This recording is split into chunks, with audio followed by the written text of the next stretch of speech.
Welcome back, partner.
Silly. I gotta do something about that. Welcome to the stream, everyone. My mic was not on. Silly mistake. I was just remarking about how,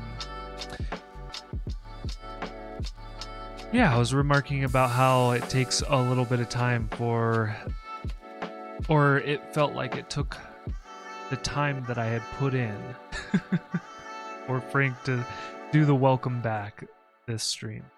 So yeah, welcome in. I was just checking on whether or not we looked good on Twitch and whether or not we looked good on YouTube. And I think we look good on YouTube, but I'm kind of curious because what I'm showing is I'm not showing my video. I'm showing that I'm live. So I'm gonna look into this because I've never seen this behavior before. Let's see if... Nope. We're good. I'm showing that we're good. Interesting. So for some reason, one thing that I haven't seen before is that on YouTube, we just have this like thumbnail of my name rather than the video content. So I was kind of concerned that maybe we weren't doing the video, but it looks like we're fine. Wonder what we should do about this this mic thing. I usually have a pretty good habit. I have this button on my touch portal display that is just chatting, and I usually don't start streaming. Today was kind of like the first time that I started streaming without hitting that chatting button.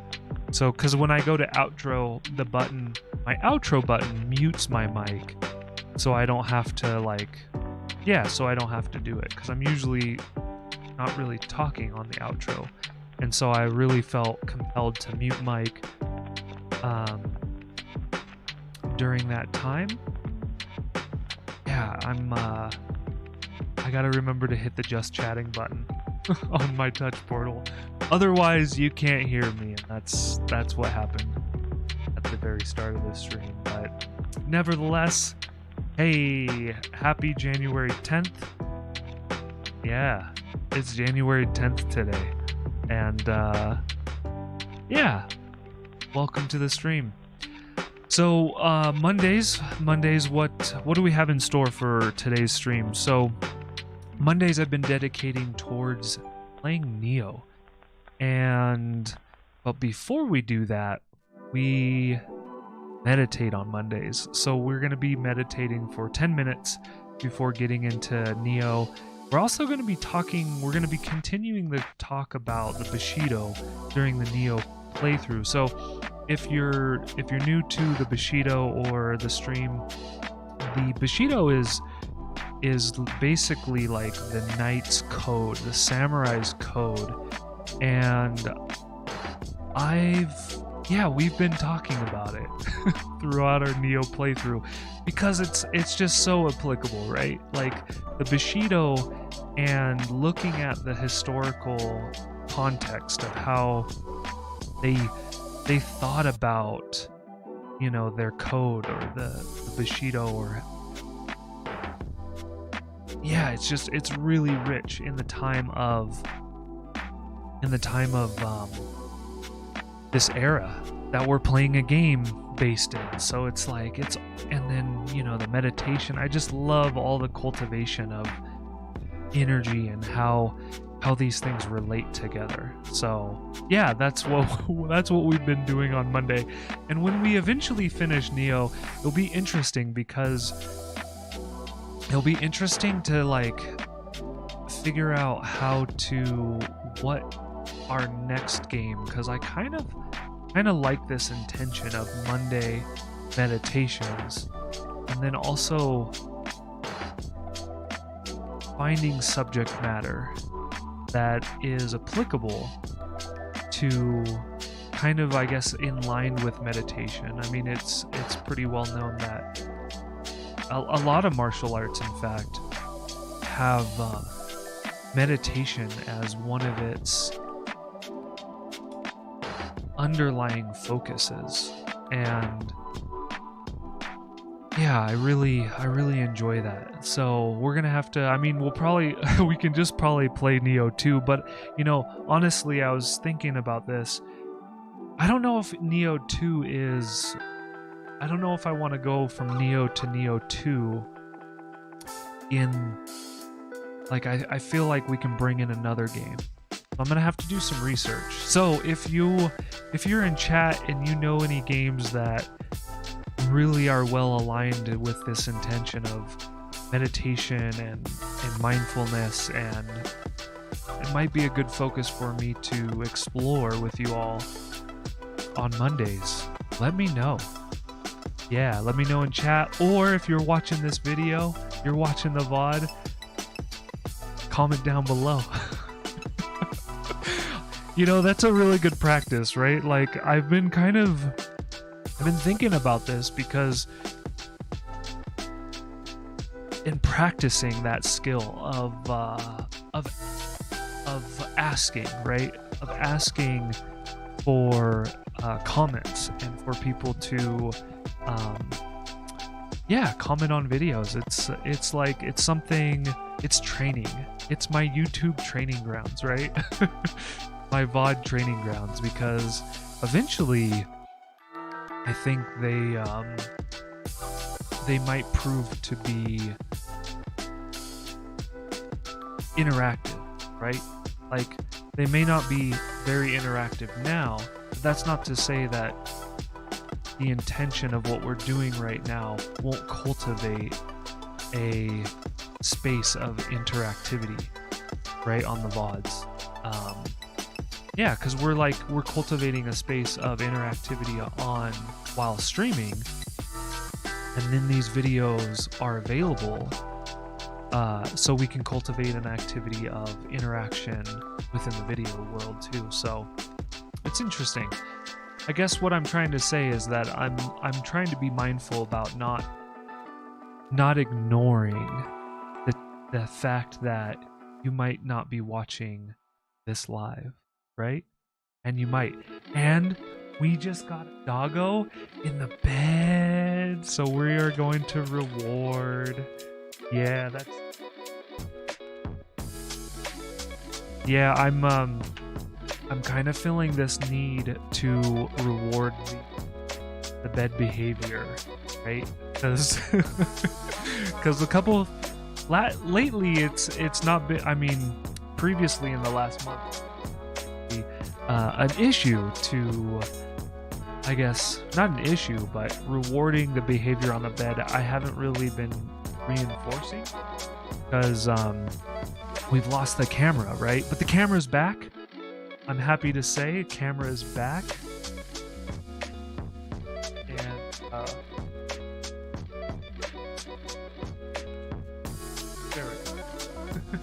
get them in frame. The camera is back. The dog cam is back. I'm really pleased that this is the state of affairs, that we have the camera back again. Really nice. So felt like I was a little bit bummed out when we lost camera, to be honest. And yeah. All right. So yeah, we're going into Nioh. We're going to be doing meditation before we do that. And we're also, so during Nioh, we're going to be talking about the Bushido. Today we're going to highlight, so we're kind of mid-chapter, so I'm going to highlight, probably go over a bit, maybe more briefly than before. We're going to be going over truthfulness and the vocations, and how truthfulness was related to vocations, or how it related to vocations. So we're kind of finish up what our talking points were from last stream. So there'll be, yeah, so we're going to do that. Also, you might notice the glasses are on. I'm trying something new this stream. Particularly, I didn't get very much stream last night, like sleep. Did I stream? Did I say stream? Anyway, I didn't get much sleep last night. I went to bed after 2 a.m. I was a little bit fretting. This weekend was a focus on, so I've been focusing on some new explorations to bring to stream, and I think I have what I want to do. Or it's not ready, but I have an idea of what I would like to do on the channel for upcoming. So this weekend I focused a lot on, I focused a lot off stream on how to bring new content on stream, and part of that is related to what my headache was last night. So I've been, if you've been catching any stuff in the Discord, you might know that I've been spending a lot of time in the world of Skyrim, and I didn't think Skyrim was something that I was going to be able to bring to stream or as content, really, like just in general. But I've really enjoyed, so Skyrim is, I've been a really huge fan of Elder Scrolls all the way since Daggerfall. And, you know, Skyrim is actually the first Daggerfall or Elder Scrolls game. So Skyrim is the first Elder Scrolls game that I've beat. I've actually beat it. You know, Morrowind, I feel like I beat it. I, you know, statted 999 across all stats except luck, which was like at 50 when I stopped, I think. And then Oblivion, I got really far, but I just ended up putting it down.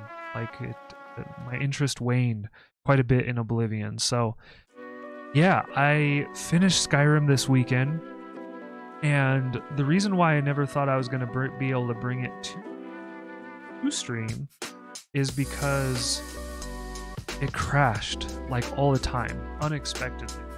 It wasn't like I went into a certain area. It was basically just the act of exploring crashed the game so much. And I basically just kind of wrote it off like, oh, this experience is going to be something that I'm just going to do off stream. And I was kind of in the mindset, so I played a magician on my playthrough off stream and a wizard, and I had a lot of fun because, like, previously in those games I've played more of the rogue or archer, and I was unsuccessful in completing the game as a rogue and archer. So I was like, I gotta not play. I gotta not play as those roles in Skyrim this time. And in fact, in back in probably 2011, maybe, 2010 or 2011, I actually did play Skyrim as a rogue and archer, and I stopped. So I was taking all this into account, taking this information into account, I was like, you know what?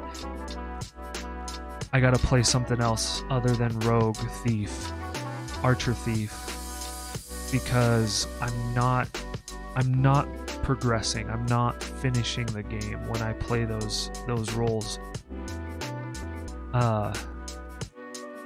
Morrowind, I did the complete Thieves Guild in Morrowind, I do remember. But yeah, eventually I eventually called it a day and stopped playing it. And a lot of that probably had to do with also new systems. I remember kind of playing Morrowind at the end of Xbox life, and eventually I sold the Xbox in favor to get a 360. So that might have also been one of the determining factors for putting down Morrowind. But anyway, I got through Skyrim and Vanilla. I got through Skyrim Vanilla. And it was kind of amazing. Like, Skyrim Vanilla is was good besides the crashing. Skyrim Vanilla was good besides the crashing. It got a little bit frustrating. I kind of used the crashing, to be honest. I used the crashing as like almost mindful moments. When the game crashed, I was like, is there anything I need to do right now other than... And so like a lot of times, like the crash, and this was really weird. I don't know if you've ever experienced these kinds of synchronicities or coincidences in life, but a lot of times crashing would happen when we needed to go for a walk, like take the dogs for a walk. Or it would, crashing would happen when maybe I needed to start cooking dinner or getting ready for dinner, or it was just kind of like I was noticing this over and over and over, how crashing was like happening when crashing like was happening when I needed to pay attention to something. So it was a really, not all the time, sometimes it was, or at least I don't think all the time. Sometimes I was like, is there anything to do? And I was like, let's finish this. Like, I didn't see anything else that needed to attend to. But yeah, interestingly enough, there was a lot of times that it crashed. I mean, maybe just because it crashed all the time. But I don't know.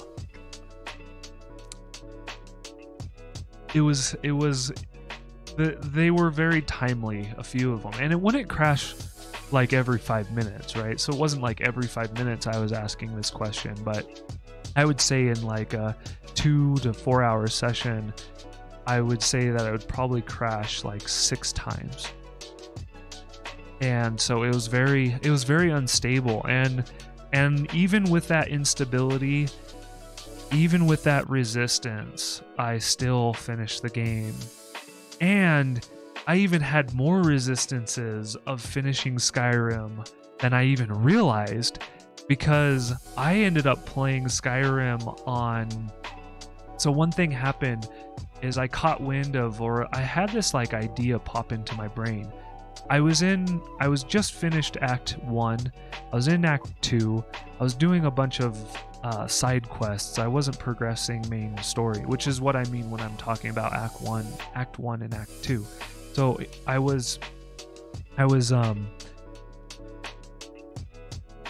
had done a whole bunch of side quests, and I got this idea in my mind of like doing how hard a permadeath mode would be, and or how fun it would be, and then on top of that, how interesting it would be on the hardest difficulty, which is legendary. So I kind of satiated this question of mine when I was playing Skyrim on just normal mode. I started a new character, and I was like, how hard is Skyrim gonna be on hardest difficulty? Vood coming in with the question.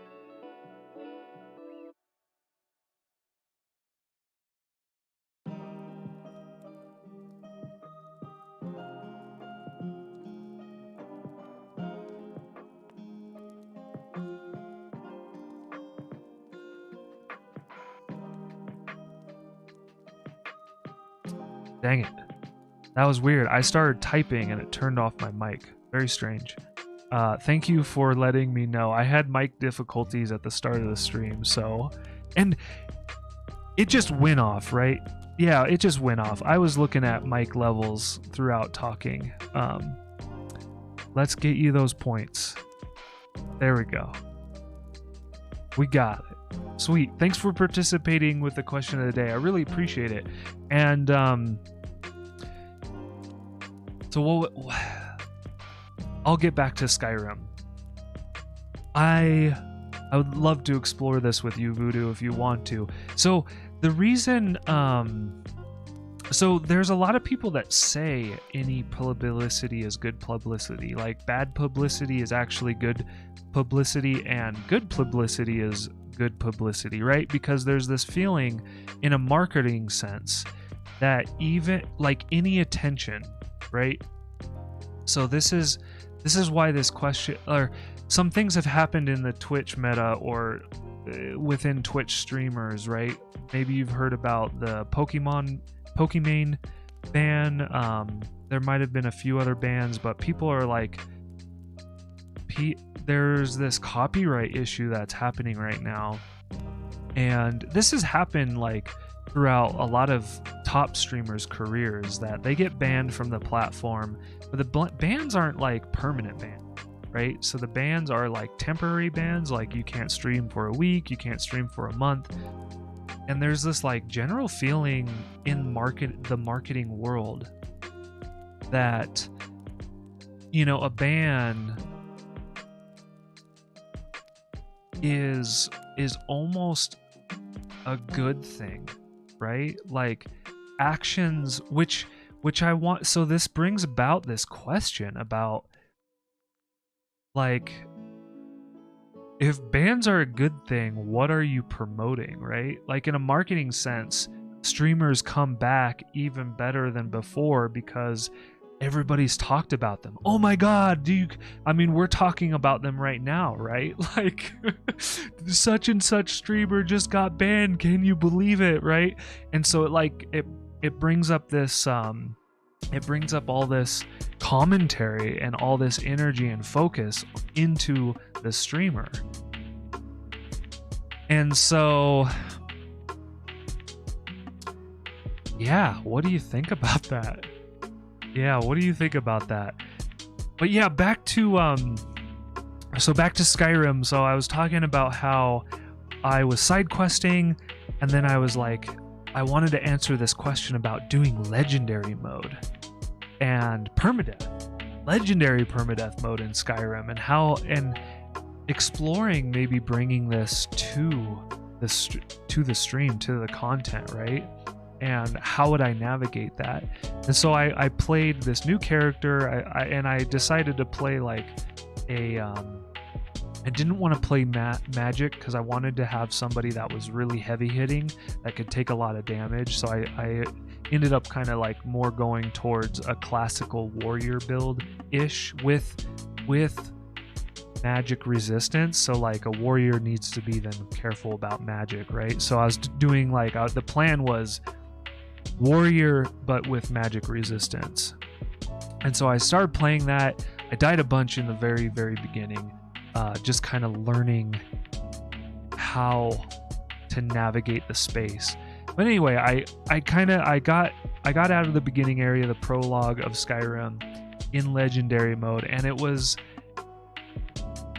I did die, but I was learning, right? There's this process of learning how hard it is, or what I need to be careful or mindful of in like a permadeath situation.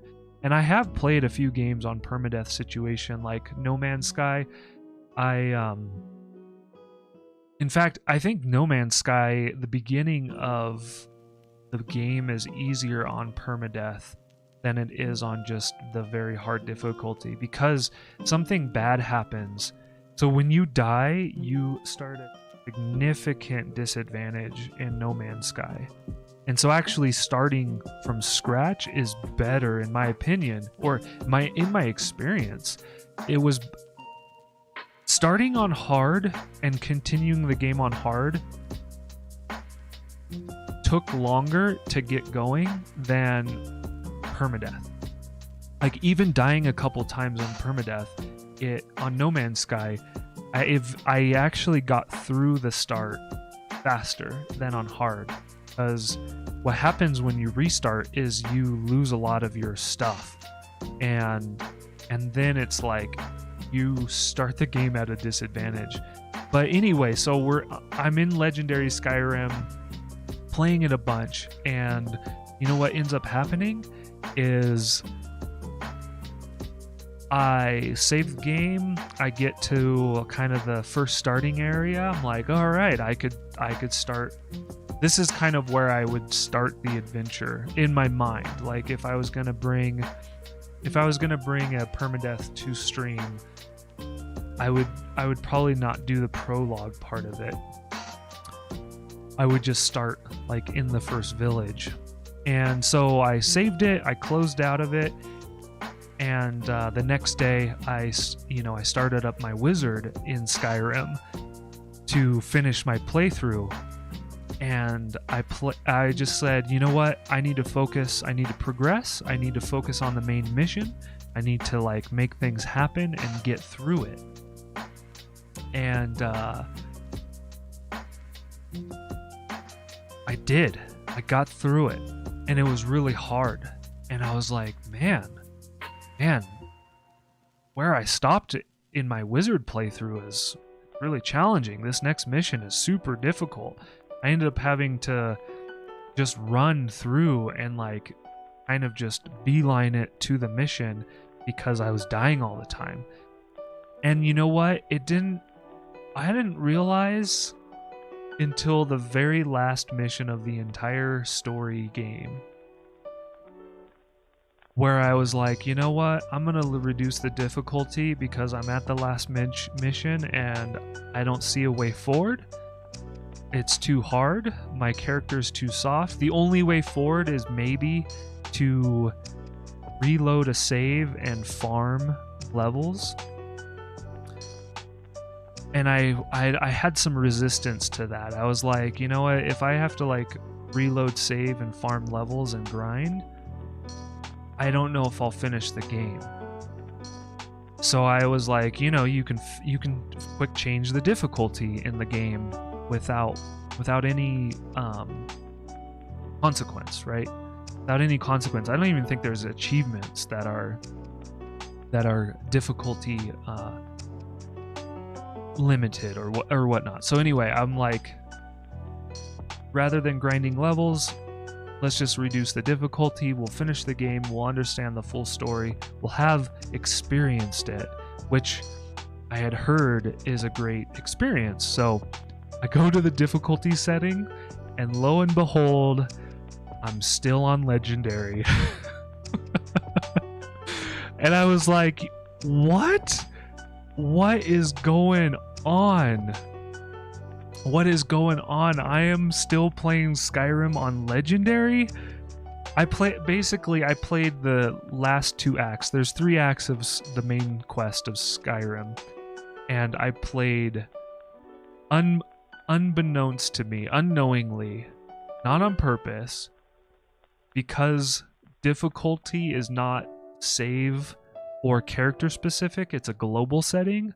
So when I set the setting to Legendary with the new character just to try it out, yeah, I never set it back to normal mode, and I ended up playing 2/3 of the game on the hardest difficulty. And then so I went back to normal mode to finish the game. It was a breeze. It was so much easier. It was so much easier. Yeah, had no issues. So lesson learned. Skyrim difficulty is global. Yeah. Tomb Raider. Yeah, Nioh. So you're gonna do Nioh, huh? After Tomb Raider? Yeah, I'm how are you liking Tomb Raider, Voodoo? I really enjoyed the first one and the second one. In fact, this time actually it was, I think, in November. It was November of 2020. I played through. No, wait a minute. It was at 2019? Shoot. Yeah, cuz I don't think I was playing it. I wasn't streaming. Man, so it must have been 2 winters ago. Wow. So 2 winters ago I was playing the Tomb Raider, the first Tomb Raider, and then the second one. Rise of the Tomb Raider, I think it is, right? I really liked them. Yeah, they it was amazing the depth that changed from the first Tomb Raider. Like the first Tomb Raider was great. Much shorter, right? Much shorter in content, but it was kind of like a really good experience. And then Rise of the Tomb Raider, holy moly, the game just totally went. It went from like, it made the first Tomb Raider feel very much like, what am I trying to say? I don't know. Maybe you had this experience as well. Yeah, the first Tomb Raider was it felt like a 1/4 of the game that Rise of the Tomb Raider was, right? And I haven't played Shadow of the Tomb Raider. I believe that's what you're playing. And yeah, I have it. You know, I think I got it during the Epic giveaway, so I do have it, and I would like to get to it. I don't know when I will get to it. Yeah, but yeah, it's on the list of things to do. But yeah, playing Nioh, man, Nioh is it's challenging. It is challenging. Be ready for challenge. Yeah, be ready for challenge. I haven't yet played it online, and sometimes with these games like the Dark Souls series, Voodoo, are you familiar with Dark Souls? I forget. I might have asked you this question before. Apologize if I'm re-asking, but yeah, have you played any of the Dark Souls, Demon Souls, Bloodborne games at all? Are you familiar with those?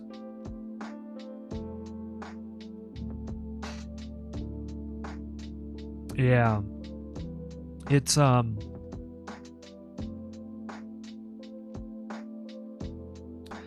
I'm trying to be careful about not painting the picture too much for you, like, you know, to influence your experience. I want to be careful of that.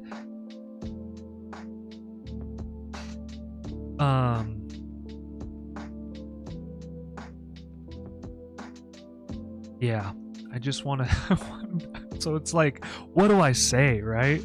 What do I say? But I guess be aware that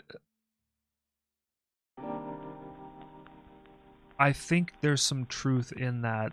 There's some pretty good challenges when it comes into, I guess, being patient with the difficulty level is definitely something to just be aware of.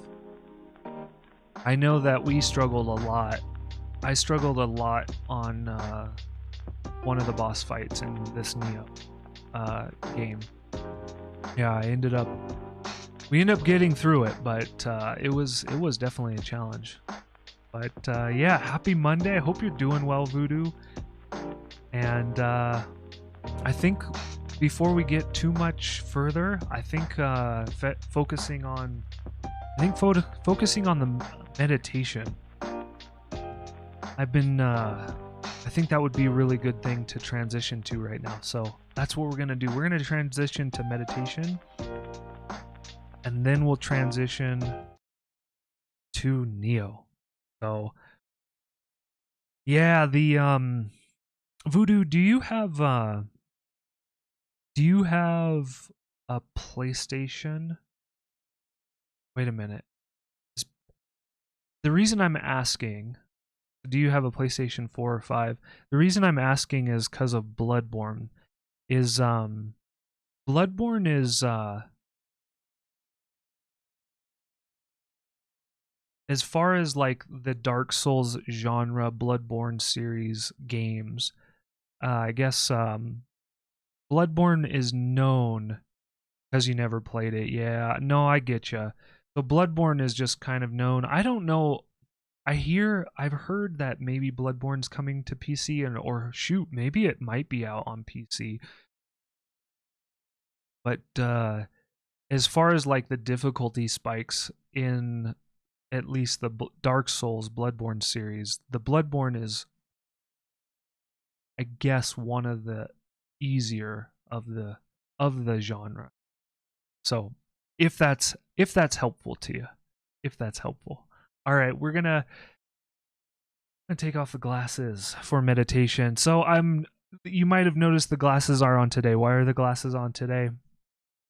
Well, I got like 5 hours of sleep, less than 5 hours of sleep, and sometimes what I've noticed is the lights, particularly the key lights that I have, it's a lot of ocular stimulation, and sometimes I get a little bit of a headache or I get a little bit more fatigued, and I'm thinking today wear the glasses because getting extra fatigue during the stream, I want to like prevent that. So it's a preventative measure. We'll see how well it works, right? We'll see how well it works. All right. 10 minutes of meditation. Welcome to join me if you'd like. Let's go. Let's go.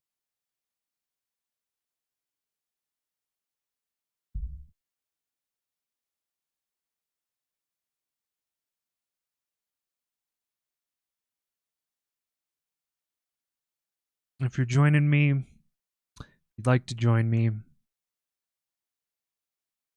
getting into a nice comfortable position. We're relaxed, but not too relaxed. Want to be upright, but not too rigid. Just a fine balance, and only you will know where that balance is.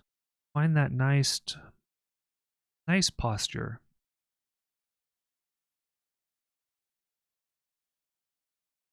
Once you find that nice posture, be helpful to close the eyes or cast them downward, being careful not to focus on anything in particular. Almost like a magic eye painting, somewhat blurred vision.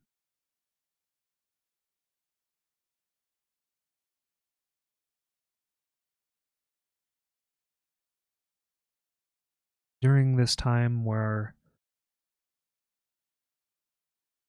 we have our eyes closed or eyes casted downward, we're going to take time and focus on the breath.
Whenever you catch yourself lost in thought,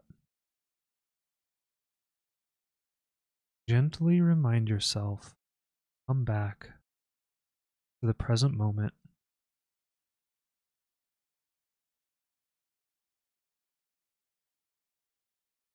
Come back to the breath many times as you may need.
All right, welcome back.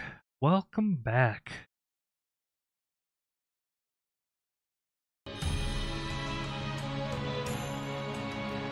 We're back.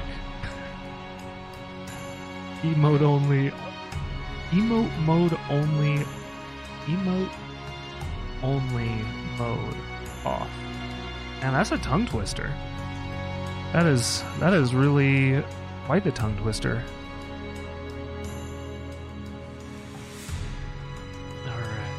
Let's see. We're gonna go. I'm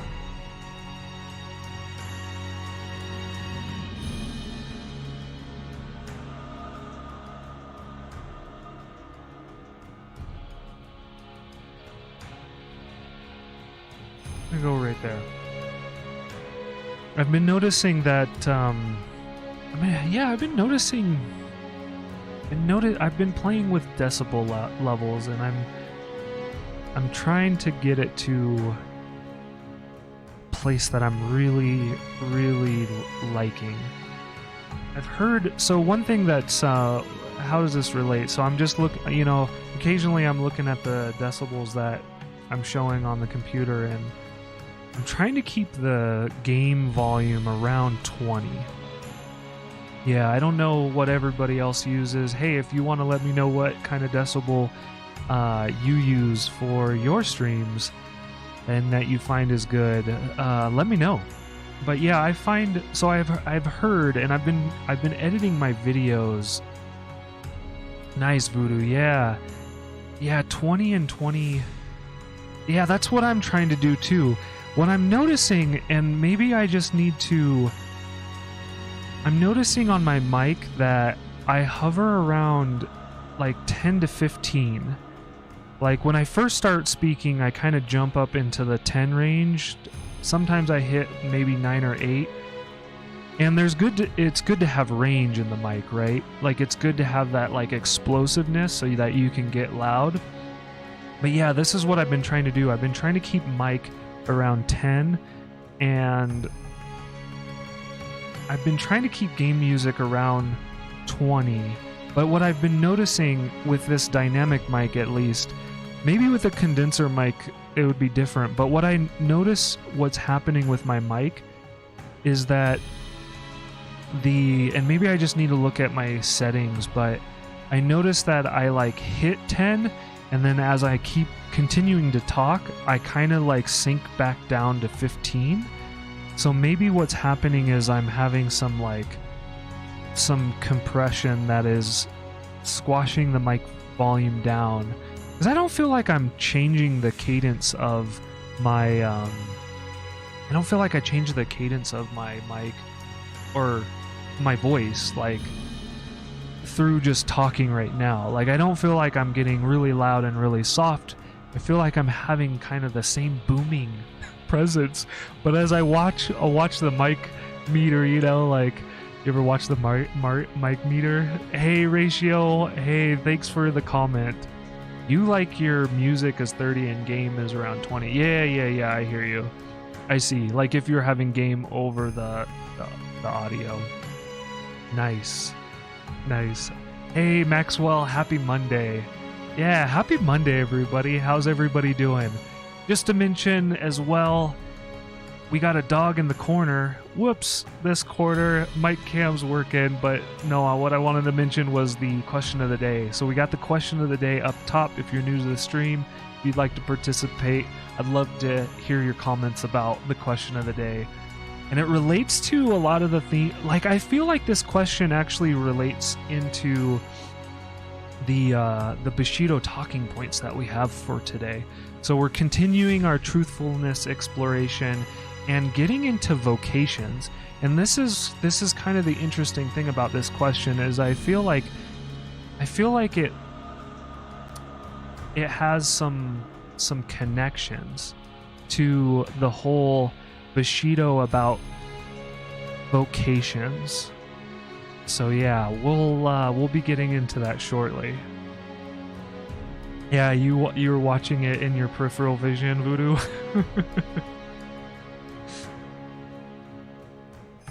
Yeah. Sometimes Ratio, you like to turn off game music. Are there any games though that do you just do this like out of a habit of like all games? Do you always turn off game music to listen to your own music? Or do you ever like to, when you can, right? Like some games you can't, like if you're playing a ROM hack. But if you do have the control, do you kind of always lean into muting it? Or is it more just kind of those repetitive games like Fall Guys where you'd mute the music from Fall Guys? But because like personally, I'm really enjoying the Nioh music. This is like from the Nioh. Yeah, this soundtrack's awesome, and I think it's really mood setting, right? Yeah, limiters can be good, Voodoo. I understand there's some challenges though, because there's some weird clipping that can start happening with limiters. So from what I understand is like compressing it so that you don't ever have to use a limiter can be really helpful. I'm not a super sound designer, engineer, or whatnot, but from the information that I've received, I definitely like that's kind of what I've learned. Yeah, any repetitive sounds. Yeah, Maxwell coming in with an answer to the question. Depends on what you desire from your publicity. Do you want just awareness, or do you want to build a presence and opinion about yourself? Yeah. But so like, I think that, man, Maxwell, that is such a really, oh, thanks, Ratio, I appreciate that. I feel like that's a really deep question, right? I think it comes in, so how I connect with your comment is, and I really relate to it, is it's like intention, right? It's like the intention that you're trying to cultivate. And what's weird is that marketing, so the marketing details kind of throw that intention out and just say like any publicity is good publicity, right? Like,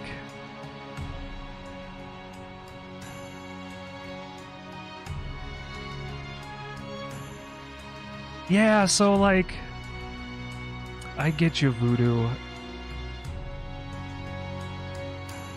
Yeah, so I feel like your actions, and I feel this is related like very much into the Bushido, right? Is that the intention behind what you're cultivating is really what matters. Yeah. Yeah. Yeah, I haven't seen a lot of the discussion about like the Pokimane thing. Just I know that they've been banned from Twitch, but I did see Mizkif stream. Like Mizkif was, I watched him just say like that they didn't care and that they were just gonna do it and like get into it, and it was kind of an interesting thing to watch unfold. And then they I think they retracted, right? I think most of the top streamers seem to be retracting from this,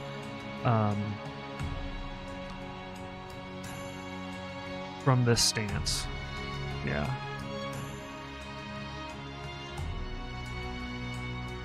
And Maxwell, you're saying,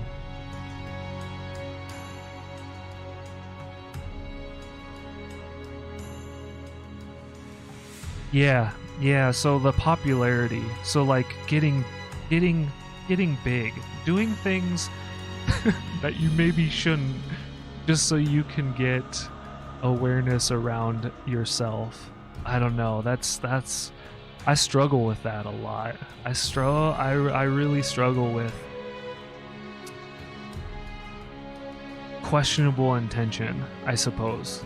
And that's just me. That's that's my alignment. That's my my focus is just doing stuff. Just doing stuff to get noticed. Hey, pay attention to me. Yeah.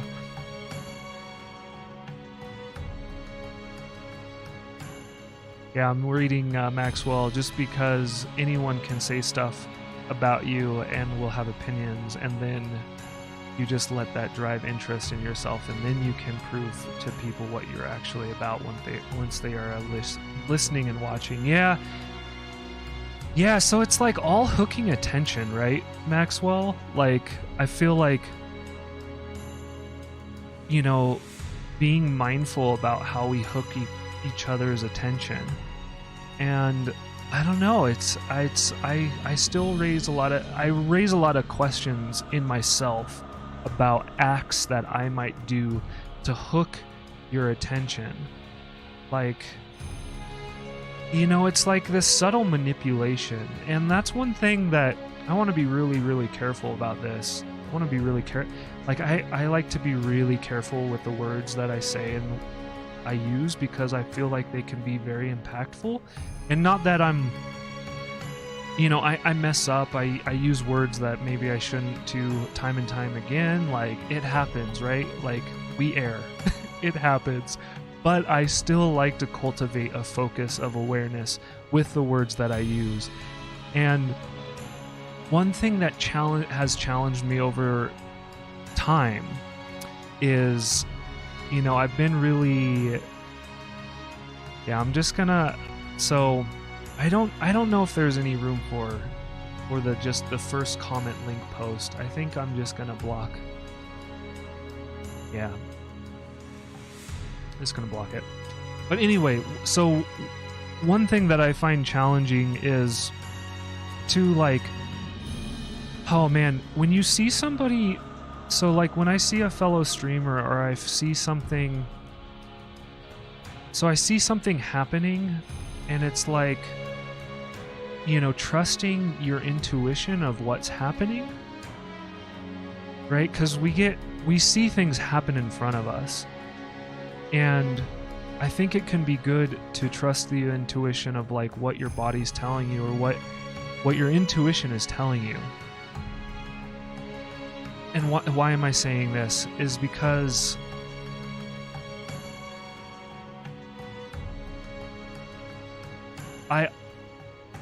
occasionally I see things being done in this space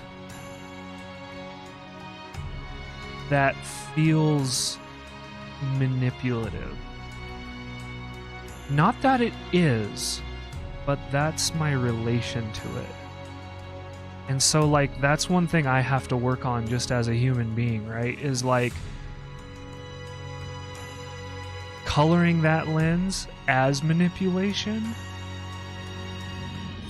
or actually seeing it. Like, is the awareness truthful, or is it tinted? And that's one thing that I think to master that in life is a worthy goal. Is such a worthy goal. It is a worthy goal of mine to really have awareness. And so that's one thing I struggle with, is like the manipulation that we can hook each other into, just for the sense of being more popular, right? Like, I don't know if that's something I like cultivating. I have cultivated in my life. I know where that's gotten me and what kind of person I had become, and the struggles with that ensued, or the challenges that I think came with that kind of actions.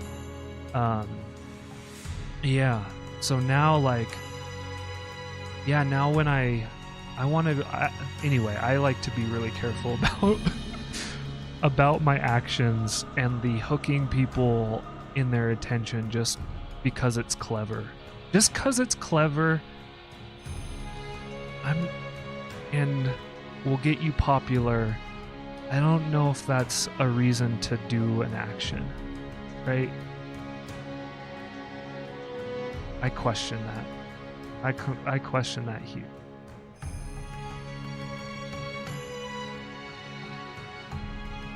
Yeah, Voodoo, I hear you. So I really appreciate that. Voodoo, you and me both. If you ever want to have a dialogue and share with me when you see something that you might think I should reevaluate, I'd love to hear about it. In fact, anybody in chat, I do like feedback. I think sometimes people can be really turned off from feedback. You know, it can be hard to have constructive feedback. You know, and that's the real catch, right? Can the feedback be constructive? So, yeah, I always invite constructive feedback, and I love to hear you voice that you appreciate it as well.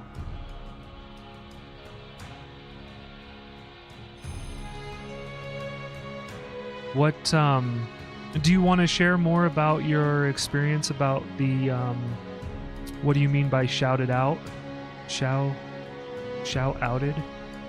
out. I think shouted out. So you got shouted out on.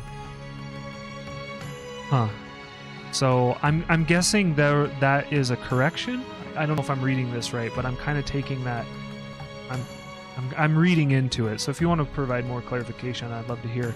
But it sounds like you might have gotten some corrective behavior from a tweet. Yeah, publicity stunts. Yeah, that might be it. Yeah, I mean, and that's the weird thing, and I agree with you, Maxwell, and it's not because of cancel culture, but I think that can happen, right? Publicity stunts can kind of lead to cancellation of people. And that in itself is just a struggling thing that happens in society. You know, the canceling of others and the kind of polarization that brings. Like, I think this is a really challenging thing that exists for us in our culture right now. And I've been trying to understand cancel culture, just like improve my knowledge about it, and also try not to do it. Like, try to, like, if I start pushing or kind of closing off to something, I kind of start asking myself, like, oh, am I like canceling this person? Like, am I just not interested in what they have to offer, or am I like canceling them out? Right? It's a weird space. You know, it's a weird. Corrective action is really an interesting thing, and yeah,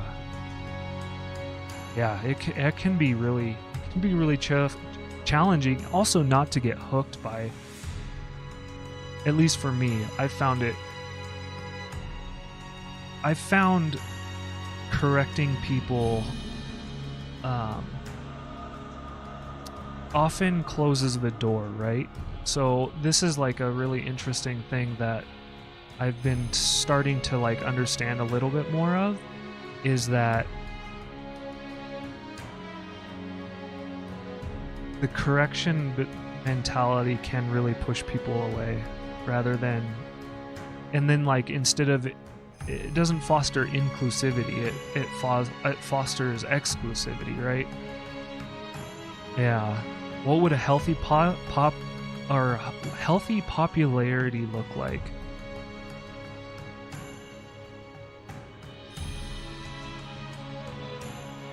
Yeah, I think it's intention, Maxwell. So do you think popularity or desiring to have a bigger reach is inherently bad? I think it all comes down to motivation.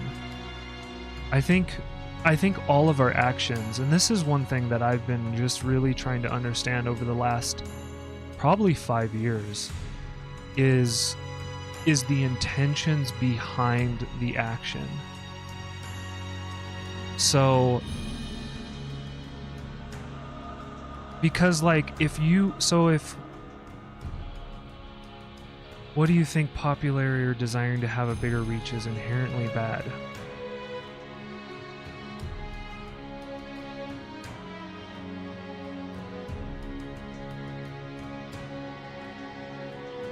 I don't know. It depends. I agree with voodoo. I don't think it's inherently bad.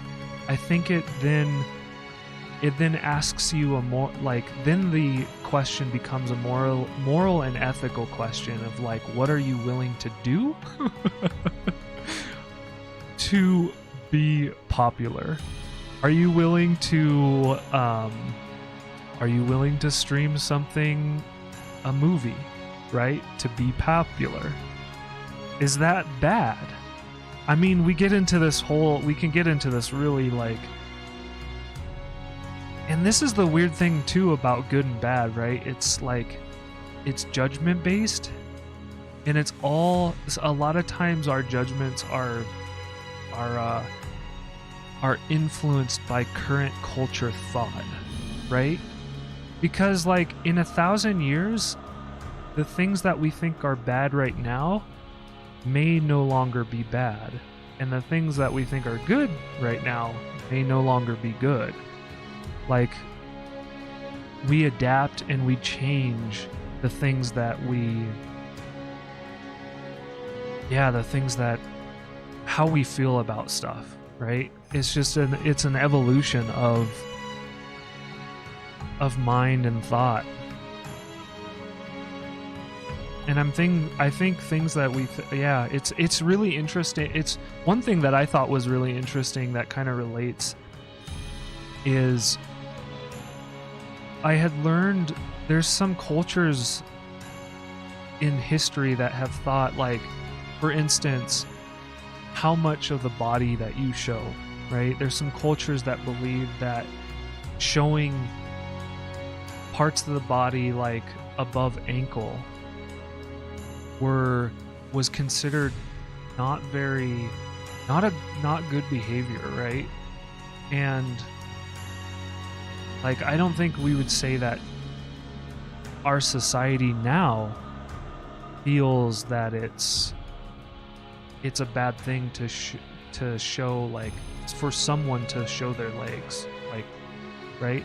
Like, that we don't have to be fully clothed from like head to ankle kind of thing. But it's interesting to understand the perspectives. And from what I understand was that there was, I guess, one of the things that influenced that thought was that there was this feeling that there was too much to show anymore, there was too much sexualization in it, and that led to behaviors that were challenging. So there was this belief that it would be better to not do those things because of the kind of challenges that it posed in society, right? Man, this has been such a fun discussion. I've loved this. Thank you all for participating. Yeah, you never understood that. Yeah, it was interesting reading about it. I believe it had to do. I forget exactly. I can't remember. I don't remember if I was reading like the Book of Hopi, or it might have been. It might have been the book, like a book on Hopi culture. And I was just really just trying to have an open mind and just trying to understand like what the elders of a different culture valued, right? I mean, that's kind of what we're doing today on stream, is we're going to be exploring the Bushido and like what that culture enjoyed and how they felt about certain actions, right? Like they felt, for instance, that lying or equivocation. So what is equivocation? This is, so lying or equivocation were deemed cowardly acts the Bushido felt. And equivocation, like, I had to look this word up because I was like, I've heard it before, but I was unfamiliar.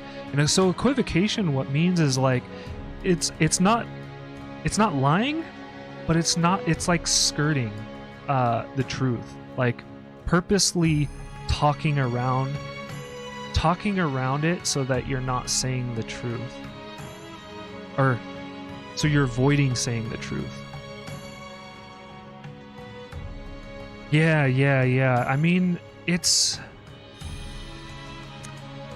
I know, Voodoo, it's a good question.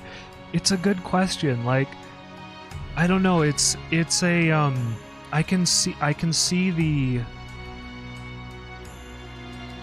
I understand the desire to bring that question in, right? Like, or I feel very, very much like I can ask those questions on the flip side too. I've been known to do that. Oh, we got both doggos in here are hanging out. Awesome. Love it. Feeling like I was kind of like slouching. It's weird. I have this back pillow that helps me, like, it has my name on it. It was made by my cousin several years ago. But yeah, it's reversible too. So I have this is like a sweet pillow. One, it was made by cousin with love, so I love that. Two, it's almost like the perfect camping pillow, because I don't know if you've ever, sometimes I have some challenges with neck, and in fact we use some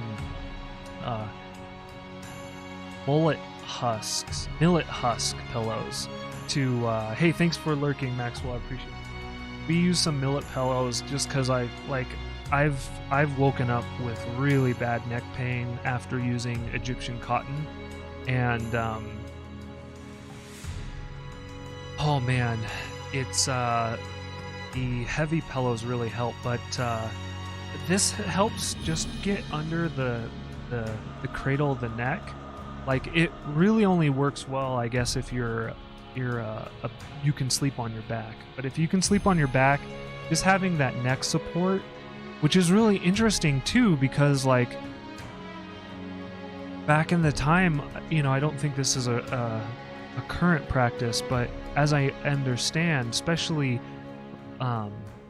what geisha women would wear neck braces, but it was also to protect their hair from getting messed up, because like their hairdress was like intensely, it took so much time, so they would use a neck brace to help support the neck.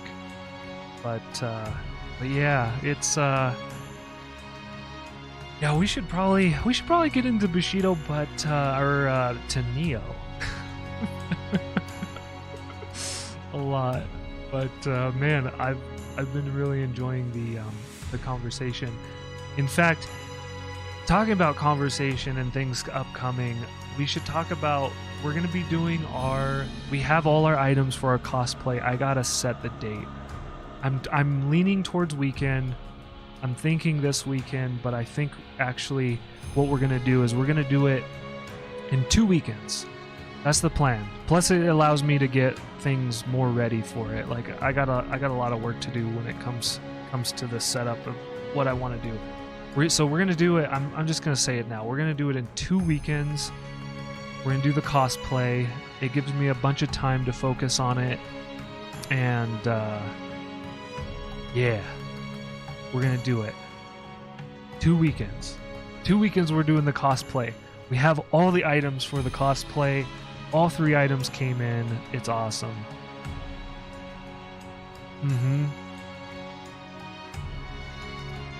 Yeah, a block of wood. And that's one thing, so that's what helps really with this pillow right here. This pillow is that it really helped like support the neck. And in fact, one thing I learned really well camping one time is that often we don't bring bulky pillows. And so often I'll just take my sweater and I'll roll it up as a neck brace and put it under my neck and use that. And that's been really helpful. But yeah, camping pillows, it's like,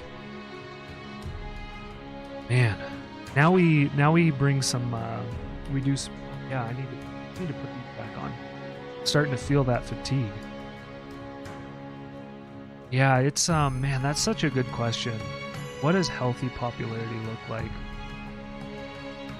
I think there's people that do it. For instance, one person that comes to mind that has healthy popularity, I feel like, is Keanu Reeves. But did they, or at least they're able to maintain healthy popularity? But I don't know if they had. I don't know. From what I know of their life, right? It seems like they were pretty healthy to get to popularity. Who are some other people that are kind of role models of healthy popularity? Does anybody in chat or anybody watching want to comment on some people that you feel inspire healthy popularity? Is there anybody that aligns in that? You. Awesome, Voodoo. Awesome. You know, Voodoo, I've been really enjoying getting to know you. We've kind of been like on the periphery of each other, or at least this is just kind of how I've felt. Is like, I've been happy to spend more time in your streams and just getting to know you. So yeah. I appreciate your comment. I do. All right. So what we're gonna do? Let's head over to game display. Banana. One. Yeah, looks good.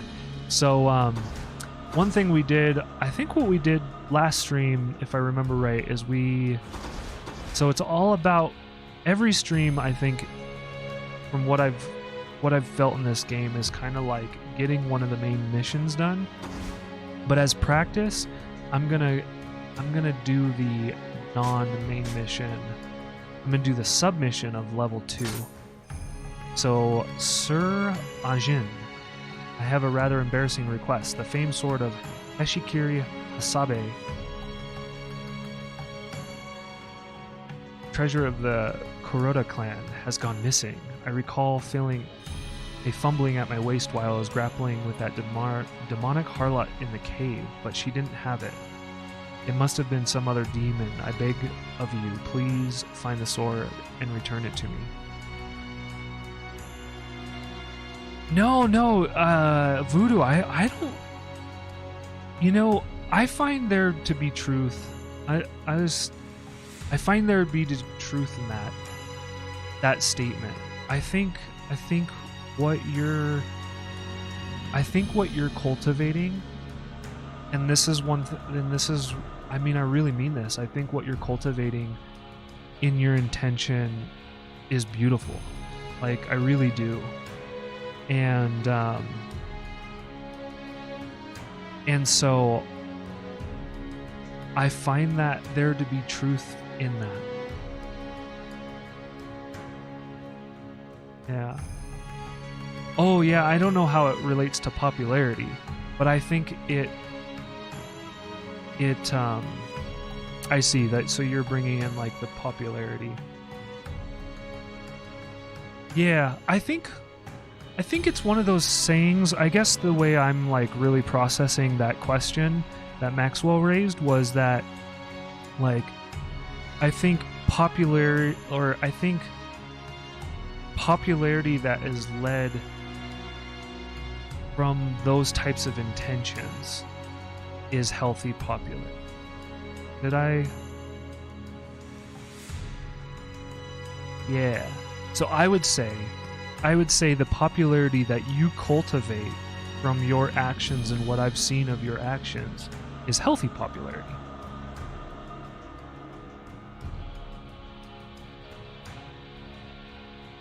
Yeah.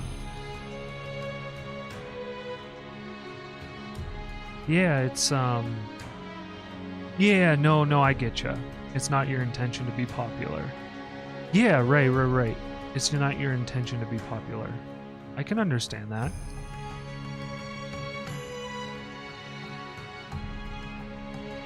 Yeah. Yeah, I get you. I would just say, yeah, the popularity from your intention, yeah, is healthy.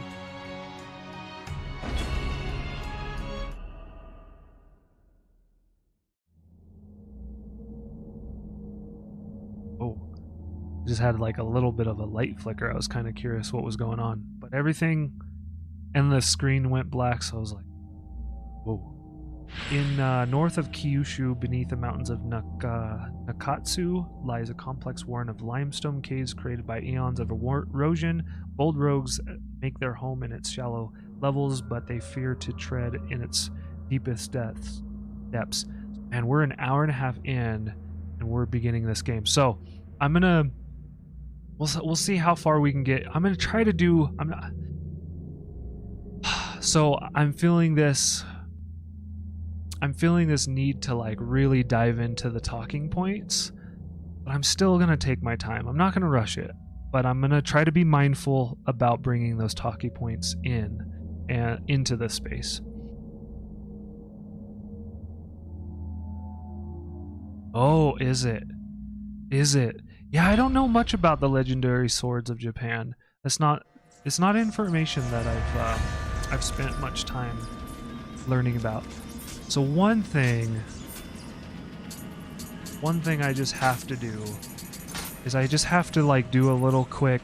So the one thing I find challenging, I love being a variety streamer, and I am enjoying this this process of playing like a different game each stream and then revisiting it in the week. But one thing that I do 100% find challenging is the remembering of buttons. Does anybody else like struggle with going back to games? So interact, dodge dash, yep. Lock on, yep. Stance. Switch item shortcut. Hard. Yep.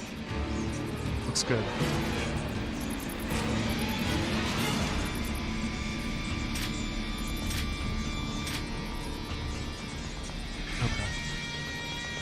Nice. Yeah, it's I mean, eventually it feels, and that's why I'm not starting with the main mission right now. Honestly, I'm choosing to start at like hopefully what is it? You know, you need to be a smaller level for it. But I'm hoping that the level is not as hard. Man, the music is kind of like freaking me out right now. Alright. I just want to like go practice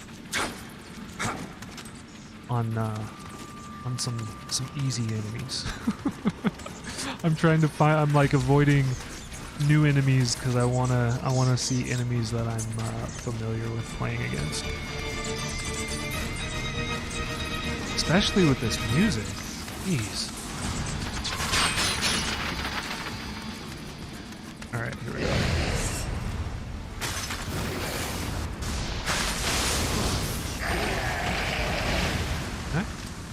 Okay. Yeah, you struggle with remembering. Oh yeah, our sword's on fire. When you attack those skulls. Oops. Nope. Yep. See, this is what happens when you rush in. Seriously, like, I forgot what the dodge button was. I was pressing pickup item button. Alright. Let's go get the souls.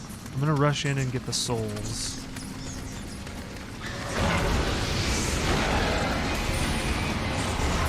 Let's try this again.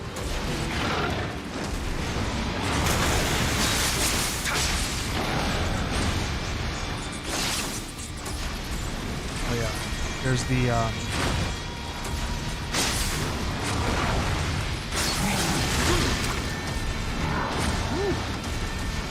that was big.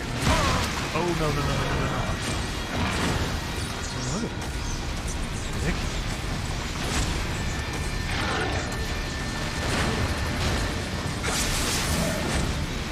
So remember, just a couple attacks and then dodge.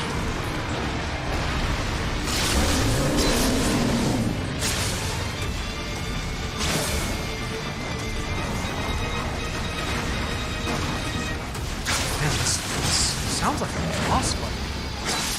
Really? Felt like a boss fight-ish. A mini boss fight. Okay. Holy moly. Oh, this guy's new.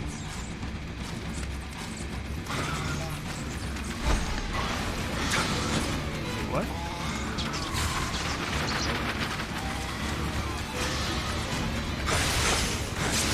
Oh, he's one of those bosses that, or like, he's one of these enemies that tries to get away from you. Yeah. Some of these enemies, I don't know if this is one of them, but some of the enemies like contain treasure in these games sometimes, and I've never fought one of these, but it kind of looks like he has treasure on his back, so and occasionally they disappear.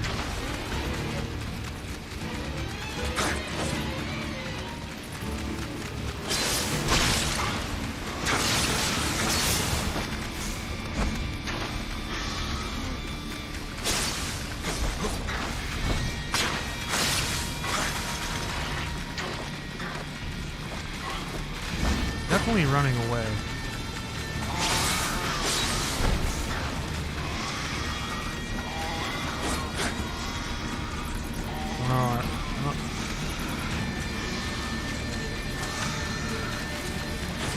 Yeah, the challenge is if they bring anybody else in focus, right? Oh man.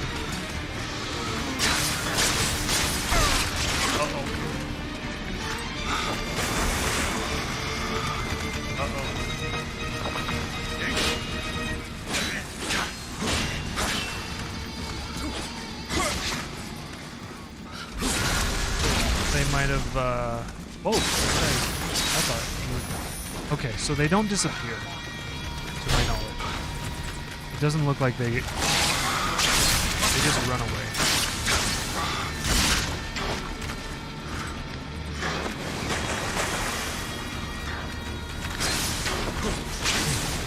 Like, this guy could have the sword. Just take it forever.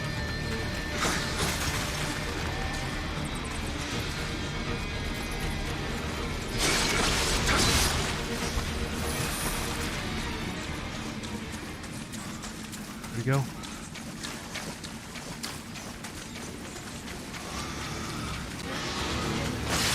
Yeah, this guy's like mission complete. Oh, it was how to finish the mission. Interesting.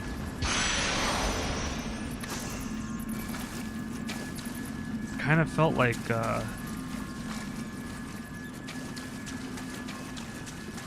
might happen. Oh, that was quick. All right, I'm gonna do a little bit more exploring. Let's see if we can find a little bit more enemies. I didn't do any. So some things that I didn't do well there was the attack, and then the key focus. Key focusing in this game is really helpful. Oops.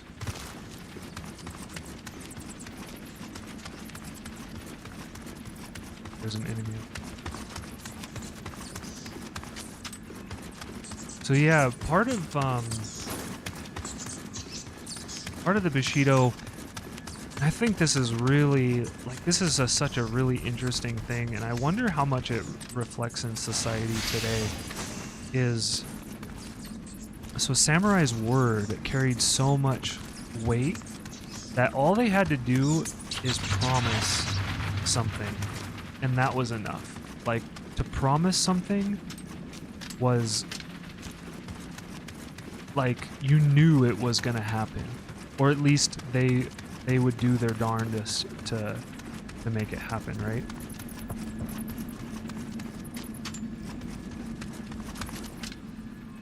Huh?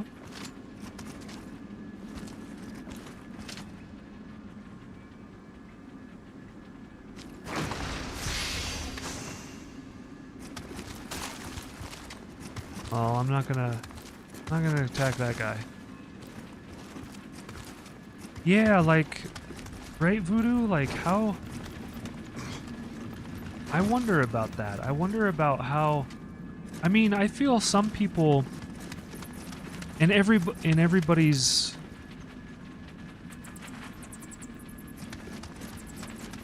I wonder if the aggro turned off because we beat the mission. Like, all we had to do was defeat that one thing, and then now everybody's friendly. I'm not going to attack them if they're not attacking me. Just for the sake of practice. We could just redo the mission. That was the case. But yeah, I mean, I don't know. I guess some people still have their word means a lot, right? But for others, it doesn't mean as much. But yeah, in the day, so check this out. Like, your word was so important in society, right? That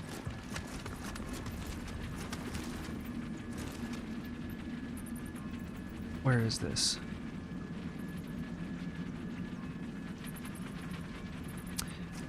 That people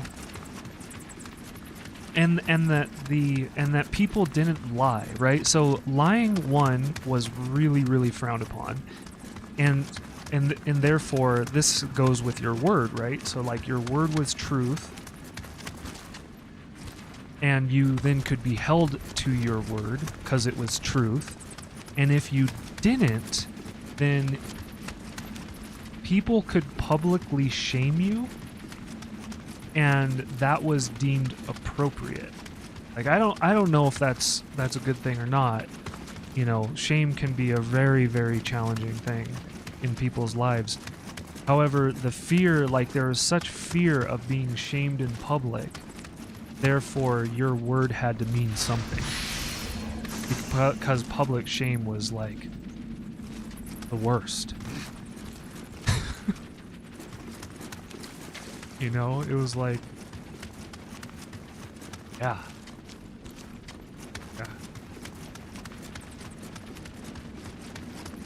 All right. I guess or how do we get that?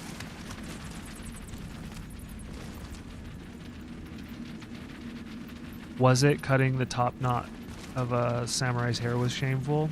So that was one of the ways that you could publicly shame a samurai. I think we should... I feel like it's death, though.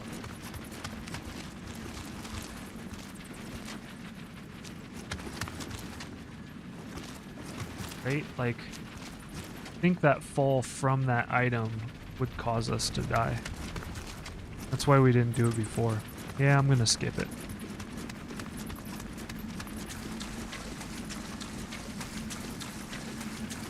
But yeah, really intriguing that,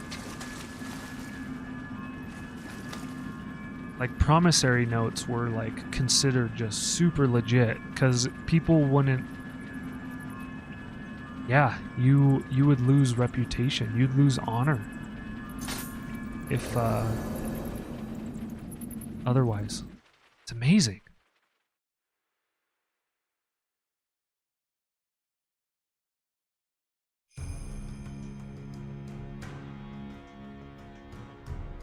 In fact, like, in related into like how much honor was important, right? It was considered better to be impolite than to lie. It would be better to be impolite to somebody than to lie to their face. Right? Like, oh, we have another mission? Well, maybe we should do let's do the next submission, then we'll kind of do that. We'll kind of like, we'll do the next submission, and then we'll get to the main mission and beat that.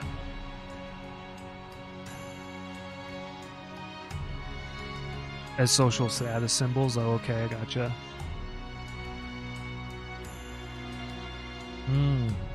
Yeah, that they were a peasant. Interesting. Yeah, that's like a huge, like, degrading thing, right?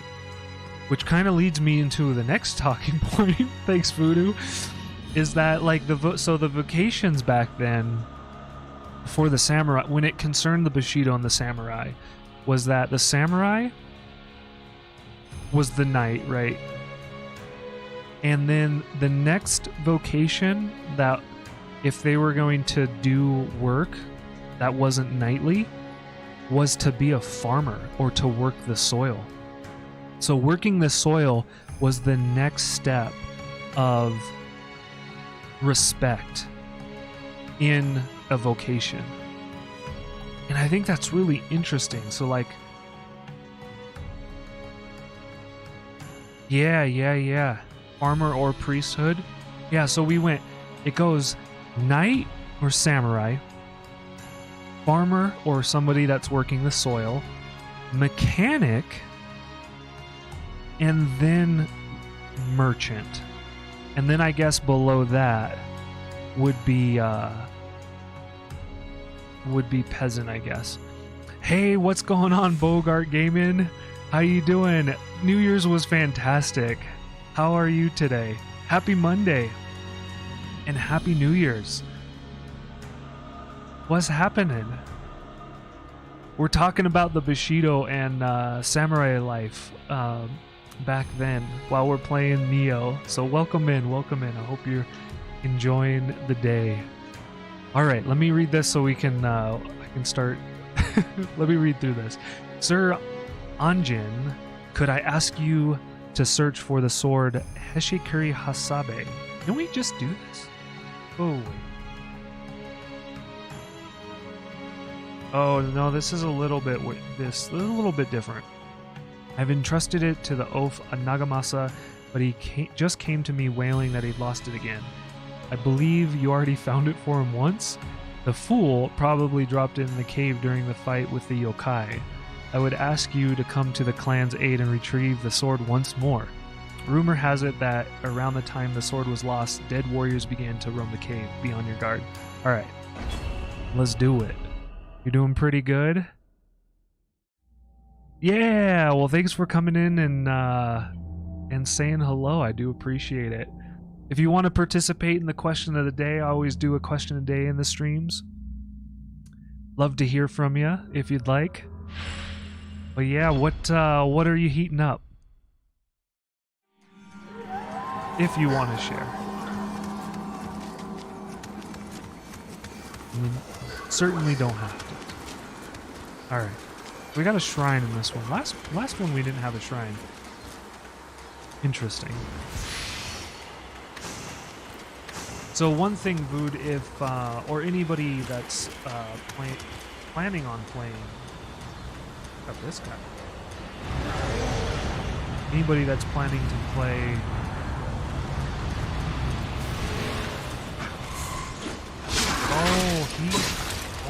He brings up.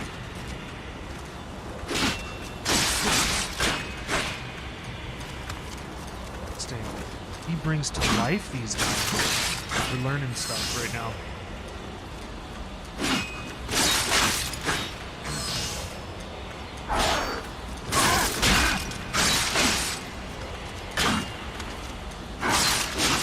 I'm gonna die. No way.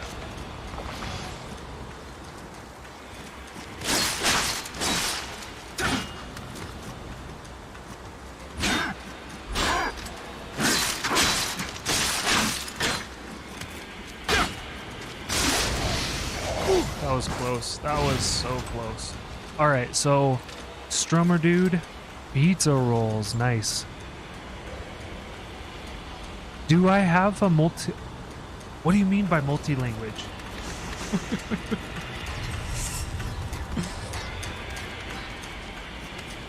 I'm curious. Are you talking about the text on the bottom strip text?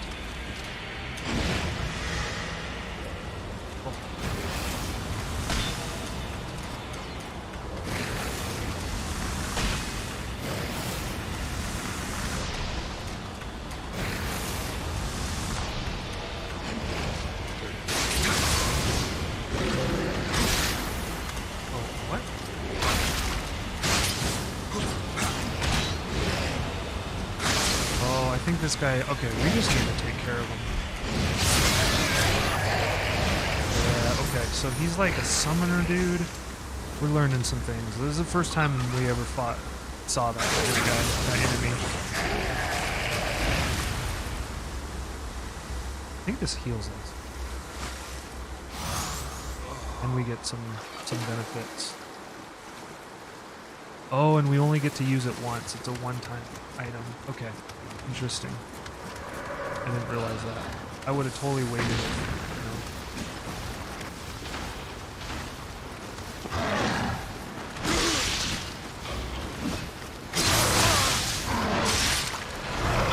There we go. There we go. All right. Challenge. Challenge accepted. So yeah, what I was gonna say is it's really good to recycle your equipment in this game. So what does that mean? Like during or in between missions, you can take it to the blacksmith. And I'm probably not going to do this much on screen unless somebody's super curious and just wants to kind of see the process of. I mean, it takes a bit of time to focus, and but going to the blacksmith and basically recycling their items into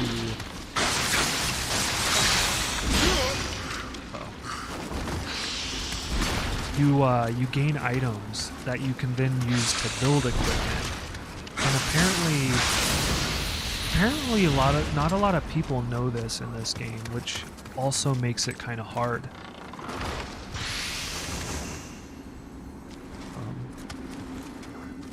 Yeah, so it's important to do that because then you can. This guy's like gone forever. Interesting. What's going on, Dot? Wait, I'm not just chatting silly? Oh, I forgot to change it. Thank you. That's what you're telling me.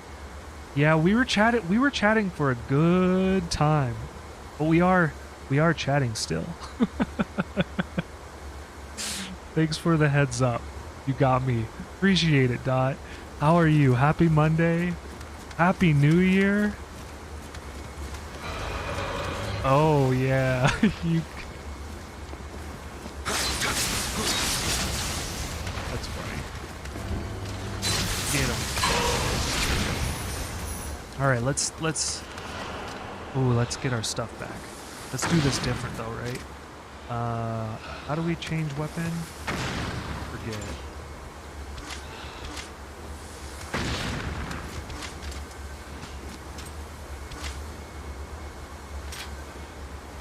Oh yeah, we focus.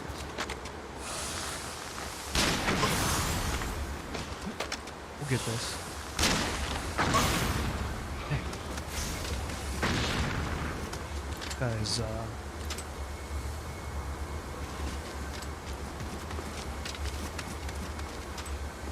yeah. Happy life indeed. What? Oh my goodness, I was watching chat, not the game. Look at that. Alright, we just lost all our souls. I don't think it was that much though, to be honest. I think it was a low amount. You love my camera dual display? Oh yeah, the doggy cam, the dog cam below, and then the my cam above. Thanks for the feedback. All right, this time we're winning. I mean, we're getting through it, at least.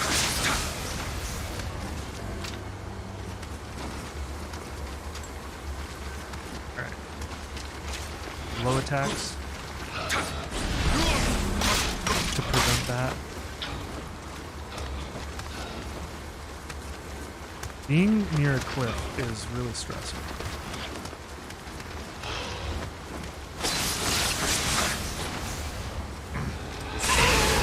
Alright. Did it.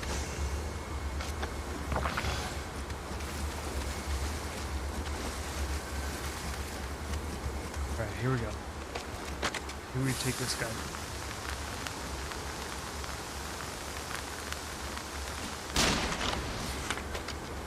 There we go. Oh man. But yeah, so you can sell your weapons, or you can downgrade them for like resources, and you want to do the resources. Money's not worth it because you basically use those resources to make new equipment.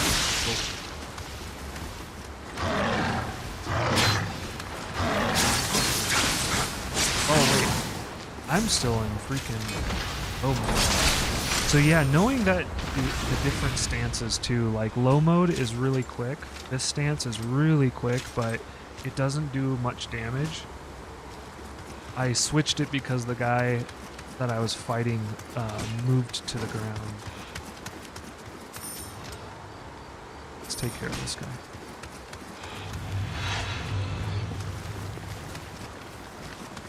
Bill. Jumped? Yeah. Somebody was gonna.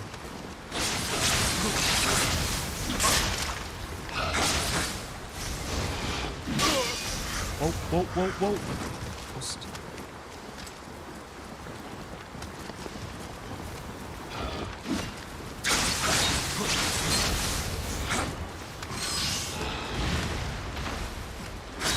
There we go. Whew. Got through that. Alright. But yeah, apparently the merchant in this time period was abhorred. It was really detested. Like, to be a merchant was not a very valuable trade. It was not a very valuable... Society didn't value it very much. And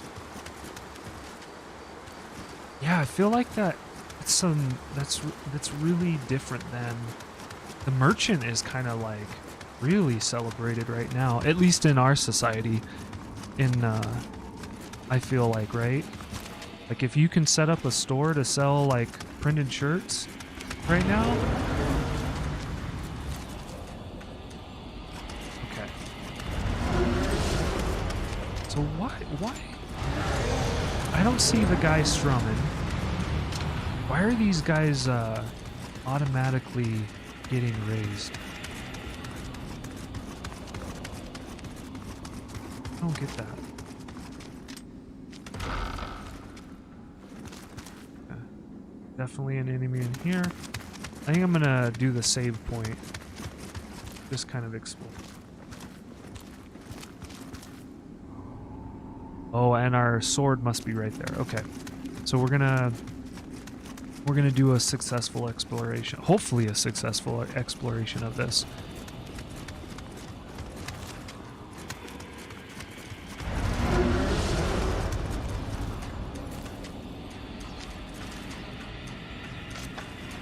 Should have probably used the spring. Oh well. Alright, we got a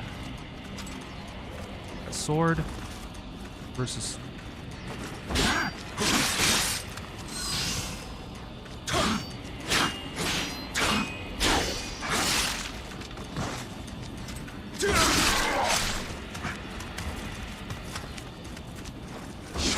Yeah, have a good meeting, Voodoo. Thanks for coming around and chatting up.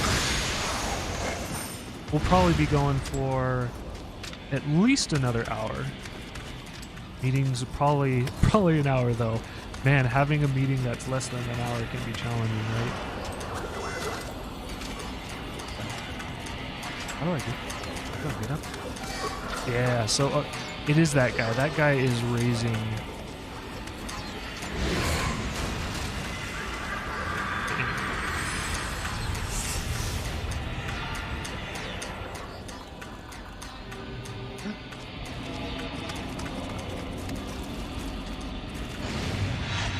So one thing that I thought was really interesting about that was referenced in this book was also, and I've been thinking a lot about this. This is something that's been like really on my mind a lot lately, is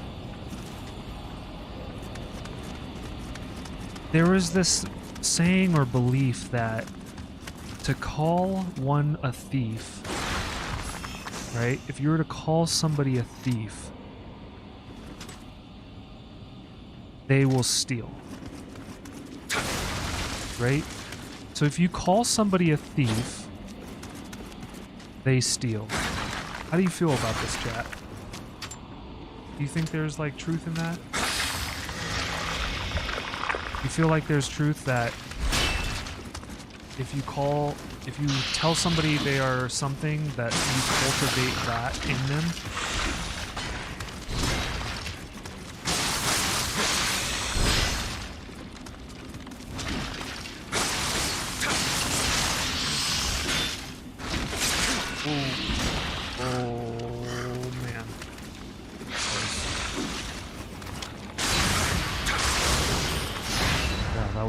That was real.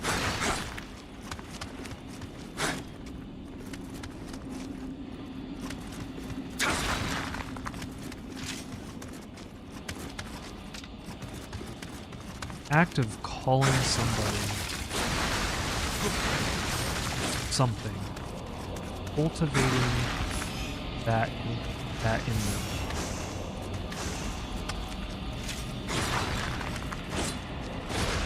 I've definitely been trying to understand the implications of that message. 100%.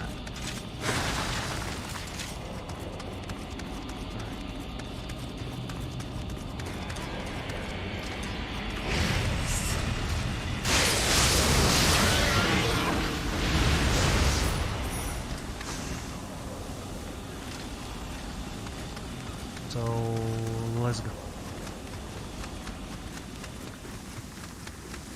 This is really nice warm up. Glad I'm doing this. It's kind of like a nice preparation.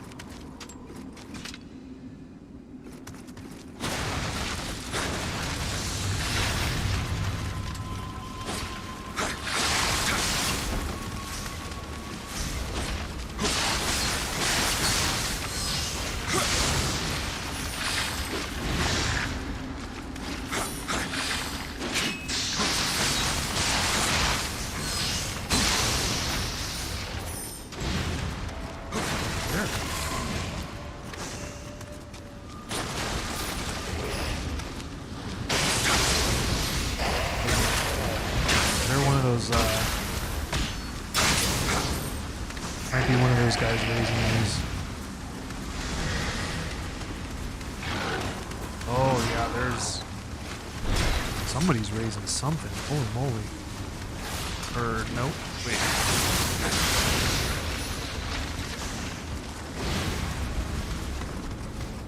Oh, I don't want to go that way.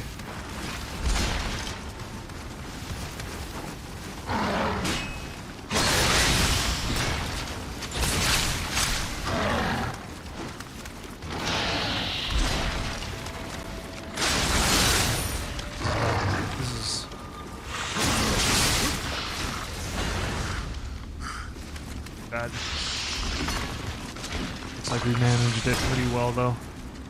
Man, being cornered by multiple enemies has been certainly stressful. Oh, there it is. Whew. Bummer.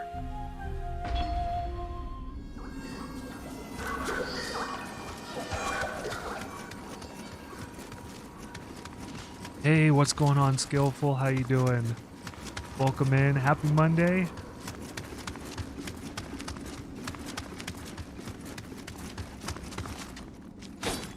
What seems to be kind of interesting is that some of the enemies don't come back on death. This is kind of the first time we've seen this behavior.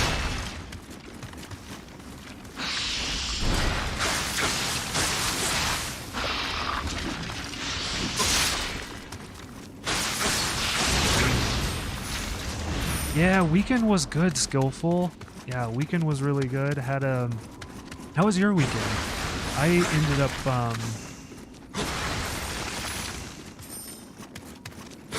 what was I doing? I really wanted to finish the Elder Scrolls Skyrim game. That I've really enjoyed Elder Scrolls over the years, and I've never finished an Elder Scrolls. The first one I played, Daggerfall, you couldn't because it had a game-breaking bug. So never finished that one, and yeah, it kind of felt nice to finish that game up. Plus, I'm honestly trying to figure out if some of the gameplay is something I might do on stream eventually. Did I get up to not much, yeah, just we kind of chilled, we walked dogs, we hung out, ate some good food. I played a bit of Elder Scrolls, Kiri did some reading.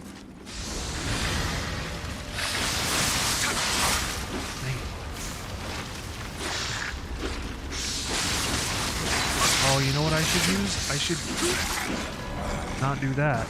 I should use the Nagamasa. Yeah, we're gonna, or no, it's not the Nagamasa. That's something else I read.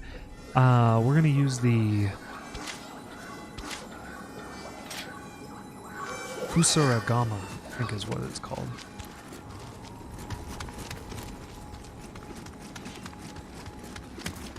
All right. Yeah, it was a lot of fun. I ended up playing a wizard in Elder Scrolls this time. And this was like it was successful because one thing I noticed is that a lot of times in that game, I played thieves or I played like rangers, and I never finished the game for whatever reason.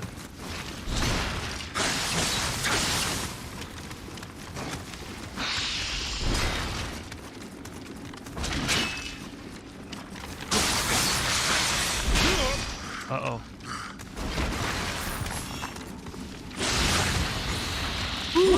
That was close. That was really close. Alright.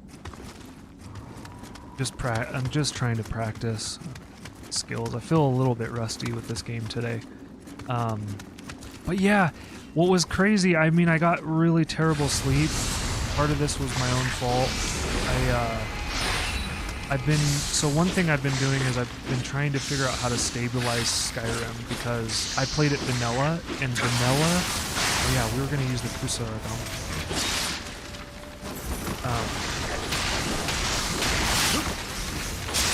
No, I died.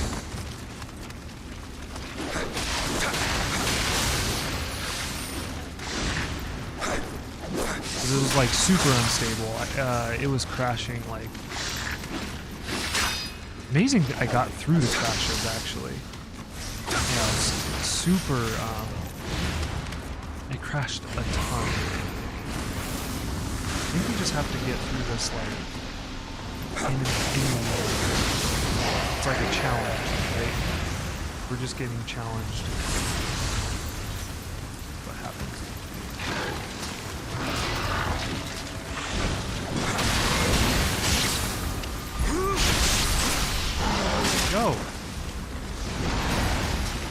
then I got somebody shooting arrows at me.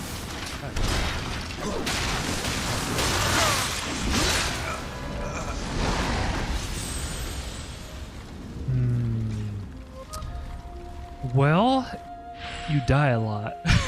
Skillful, you die an incredible amount. I don't know if you're familiar, I forget if you're familiar with Dark Souls or Bloodborne games. It's very much in the style of it. And basically, I have like all these different weapons, and I'm using a what I think is called a, I'm just gonna look it up, make sure I'm saying it. Right now I've switched to a Kusarigama. Yeah, there are a ton of bosses to fight. We haven't gotten to a boss yet. We are often, when there are multiple enemies, the challenge goes up. So right now we're kind of struggling because, one, I'm trying to hit both of these enemies at the same time.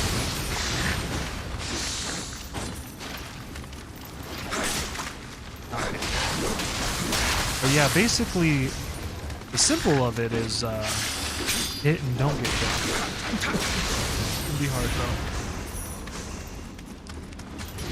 But yeah, whenever you see multiple enemies come at you,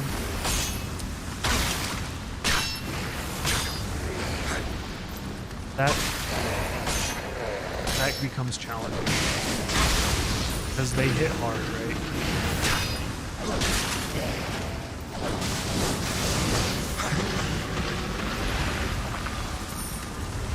I can heal. I have different weapons, different styles.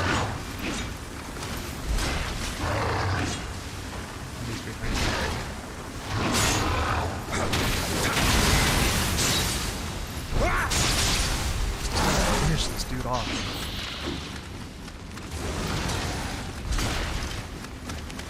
I'm gonna use the boulder as a blocking.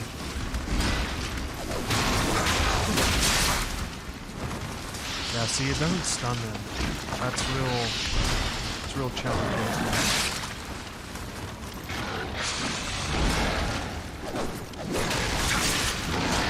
Yeah, I don't like the Kusarigama right now because it's not stunned at all. Okay. I can do this one-on-one. Much more successful.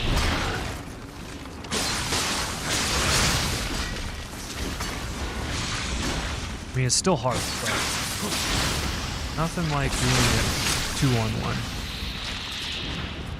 But yeah, basically, so one thing that differs from, if you're familiar with Dark Souls, Demon Souls, or Bloodborne, that this game does is, this game particular, it has like stages, and it's not like seamless. You don't just like travel from area to area. Like this one actually has like a map where you load the stages.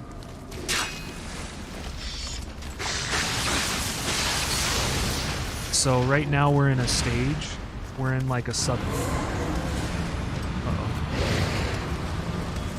We're like in a submission. Wait, what? Why'd all this happen?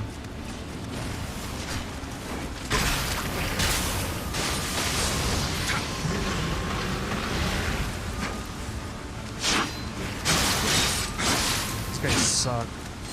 Mainly because they're so fast. They're incredibly... They don't hit hard. Oh my goodness. Yeah, this is like a boss rush mode.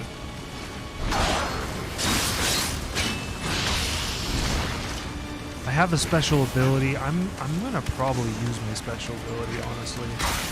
This is... uh-oh. It makes me invincible. Come on. Here we go. Let's do it.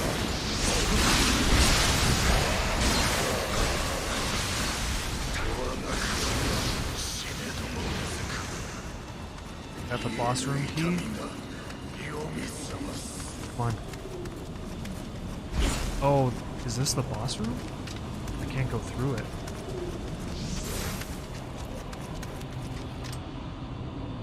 I I guess maybe this is just a block. I've never seen this before in the game. Okay. I thought that was an enemy, so I was like choosing to avoid it, but looks like that's just a way of warding off the way you can go. But yeah, so basically every time you die or every time you go to the shrine, you all the enemies respawn. So you can like practice an area over and over, which is kind of cool, but oh.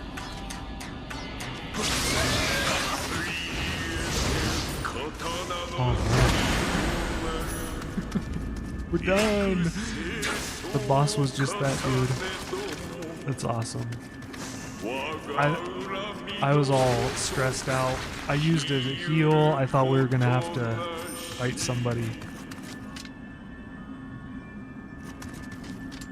Lucky. So yeah, now we're transitioning away from the mission. But nice to hear that you had a pretty chilled out weekend. Oh. 20年余りか。おいよ。慈悲なく6万を虐殺した織田信長。Thanks for the host, DJ Man-Made. Appreciate it. 膨れし欲望を御しきれなかった太閤秀吉。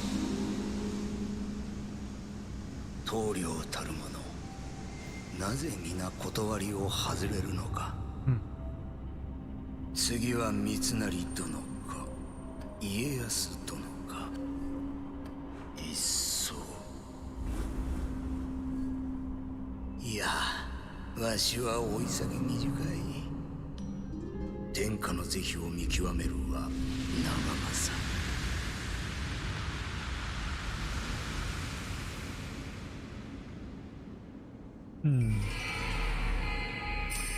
Possessed by Mizuchi via spirit vision. I have no idea what that meant.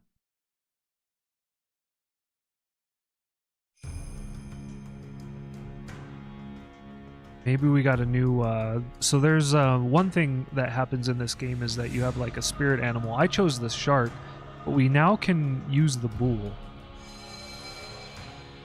Mission complete. So a yokai, like a monk, was waiting and holding Heshi Kiri Hasabe. I know not how to interpret that, but perhaps this sword is greater responsibility than we Kuroda can bear. Here, take it with you. If you pardon my presumption in making the offer, this is the Kuroda clan's finest treasure. Use it well. Wow, we got a sweet sword.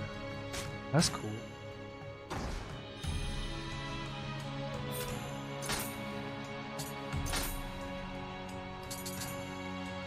Tactician's ingenuity. Dang, it's powerful. Yeah, it's really powerful. We're gonna equip that. Lock it.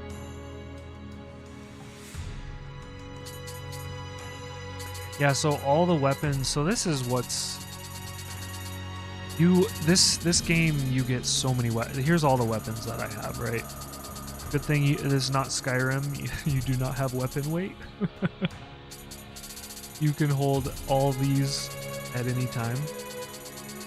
And trust me, like Skyrim and weight, it's one of those things where like I understand the need for it, but man, it makes some things tedious. But not that they shouldn't be tedious, right? Because if it's, I don't know, that you can get patches, and I've thought about it. It's like you could get patches or mods to reduce the weight, or to give yourself like infinite carry kind of thing. But I don't know. Sometimes those things aren't good, right? You ever play a game and then you get something, like one time you get something in excess. Is that a struggle, right? Like, for instance, one of the things that happened to me in No Man's Sky is that you can give people in the Nexus area, I think it's called the Nexus, you can basically give them items. Like, you can just plant stuff in people's inventory. And somebody ended up giving me these machine parts that gave me billions of dollars. Like, I got like $20 billion, and I had like maybe $1 million. And no links, please. Thank you. Man, there's some bots going on YouTube, huh? Looks like that's a thing now. It's happening. Especially like wait, I was gonna say something. I'm gonna refrain from saying it. It's smart, but no. Let's not bring that to fruition. The head of the Takibana family, Lord of Moon Shinge, has been missing ever since he left to battle monsters. If we can aid him, it would be a boon to our campaign. Okatsu has already arranged a meeting with his wife, the Lady Ginchi-yo. William, let us leave for Tachibana Castle at once. Cool. Ready. Probably level up. We haven't used like any of our stuff for leveling. But yeah, you basically, every time you beat enemies and bosses skillful, you get like you get points, and you can then use those points to level up skills. Daizaifu Tenmangu Shrine was originally erected to placate an enraged spirit hell-bent on revenge. But that was long ago, and now its halls have been invaded by lawless rogues and ferocious yokai. Rumors abound of particularly unsettling cry emanating from the vicinity at night. All right. This one is sure to have a boss. よういらした半蔵殿。早速じゃが、鬼が出て、うちの殿は太宰府より戻ってこぬのです。腕が足りぬか、やちこ殿のところに寄っておるかもわかりません。Hey, Derrickson, how you doing? Bonsoir. 一体どちらかの。Doing well myself. Thank you so much for asking. I think that we've seen that rabbit before. So one thing that's like another challenge about playing one game like once a week is especially story driven. Sometimes you can kind of like miss the thread of story.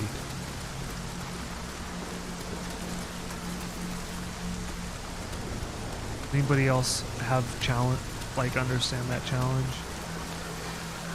Because like I think I remember seeing that bunny, but I don't know. I don't think we're supposed to know much about it. Oh, we should level up.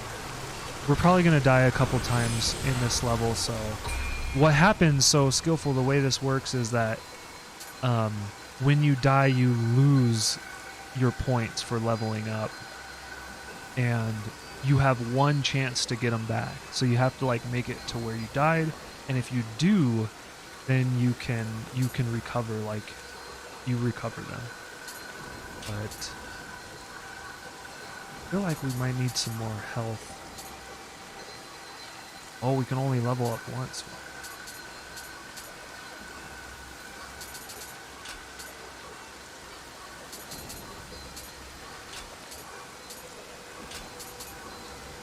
I haven't been able to equip some of the equipment that we've gotten because my strength and my certain abilities are so low, but I think we're gonna go with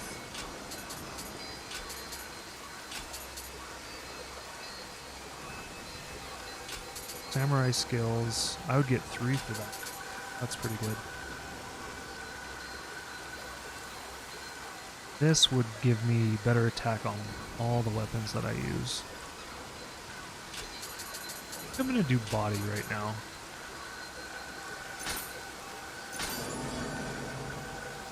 So I'm 400 away. So one thing I can do right now is I can actually get a little bit more. Yeah, I need 400, right? So I can use this.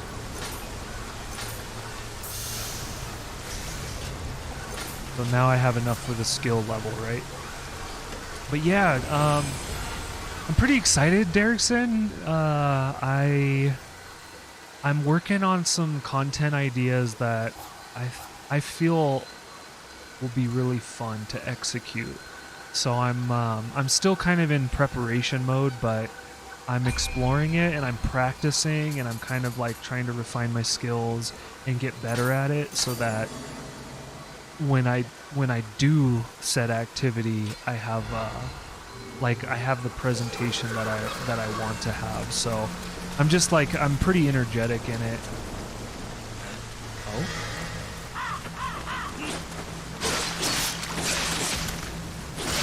This definitely feels like a different kind of area. Alright, so we're basically... I forget if there's a map. I think there's a map. Honestly don't remember how to get... Okay.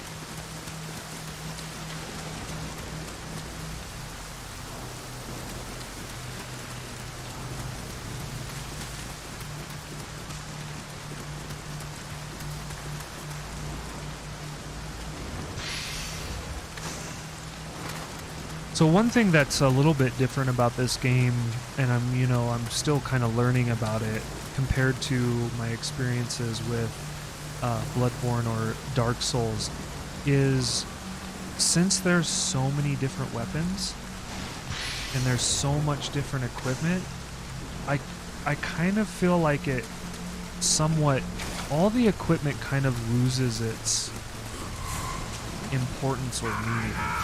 Like, I just don't feel like as moved with all the different equipment. Like in Dark Souls, when you pick up a new piece of equipment, you're like, what is this? I mean, I just got that this new sword, and that's fantastic, and it obviously was a lot better. But it's definitely a different feeling. Because like, so in Dark Souls, it's like Bloodborne games, it's really beneficial to like really explore the level and like find these treasures. Like sometimes that can be the difference between progressing or not. Like, oh, there could be this armor right here. What's here? And we got some sacred water that we send to the storehouse, right? So we didn't even need that right now. It's redundant equipment. So you kind of like, in this game, you kind of play the game a bunch, is what I find. You play the game a bunch, and then you eventually get to a place where you, at least this is how I do it, I get to a place where I stop playing, and I ask myself, I look at my equipment, like, do I have anything that will help me progress? Just because it's like, otherwise you're stopping so often. That's kind of a weird change. It's a weird difference. And not that it's bad. It's just a different thing. You know, like I've really enjoyed Borderlands, the Borderlands series. Played through 1, played through 2 twice, probably 1 a couple times too. Haven't played 0. I think it's 0. Haven't played through it yet. But that game, maybe, I don't know, maybe because finding out if your equipment is much better is a lot easier or quicker to do. I'm not too sure what's different about it. That's what I'm asking the question right now. Is like, what is different? So I'm challenging myself because I just said something that I do in this game that I don't do in Borderlands. and they're kind of like the same action. Oh wait, what?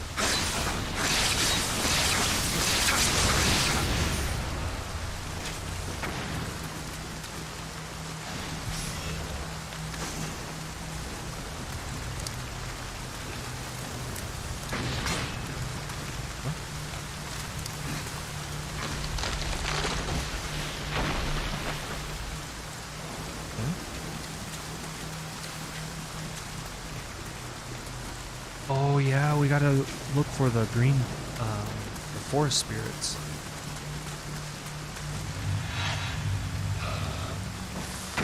So in the main missions, there's usually these forest spirits that you can find, and I think you get like a bonus if you find them all. But yeah, things are good. Skyrim, I beat Skyrim this weekend. I'm really enthusiastic about it because it ended up being the first Elder Scrolls games that I've been able to finish all the way to completion. So feeling pretty good about that success. And I played it vanilla, so anybody interested in Skyrim, vanilla, it was good. It was a good game. I enjoyed it. Normal difficulty was pretty good, and legendary difficulty was pretty challenging. And what? Oh.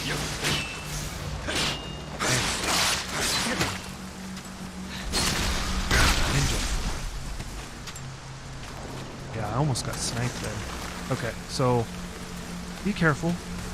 Getting sniped is definitely something that can happen. But yeah, it was kind of a nice accomplishment to, you know, I've played a lot of the Elder Scrolls games, Daggerfall, Morrowind, Oblivion. I really feel like Skyrim is... Oh. との帝と呼ばれ栄華を極めたこの地も今やひどいありさま。先の領主高影の時世には多少再建がなされたようじゃが。Definitely one of the... So Skyrim is probably the finest, is the best refinement of that game. Because they're very, very, very similar. Like all of them, I feel like they've just been refining the game since Daggerfall. I mean, maybe you would even say since Arena, but Arena kind of felt like, I think I played Arena very briefly. Elder Scrolls 1 is what Arena is. And so I played it very briefly, and I kind of feel like they just moved away from that direction. Uh-oh.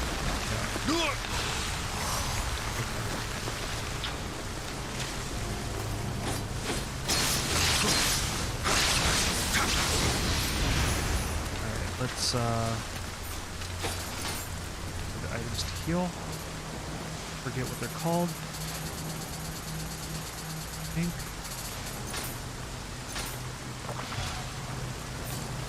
You didn't even need to go to the main menu, but another trouble is I forgot the, I think it's the one we have 18 of. Yeah. Okay. So I already have Antidote mapped, but I didn't know what that stood for, so I didn't use it.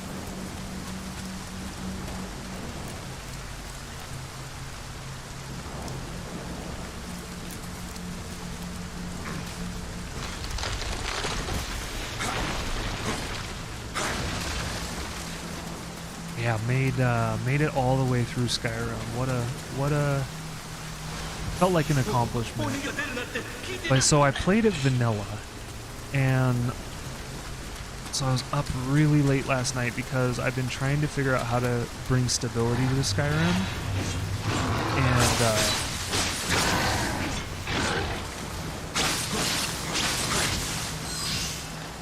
and part of that is installing mods. And let me tell you, like, what people have done in the Skyrim community regarding mods and making that game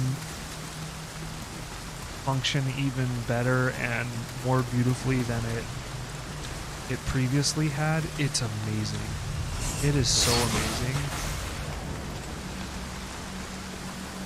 Like, I'm kind of overwhelmed. So I was up last night because I was installing mods and texture packs to make the game look really fantastic.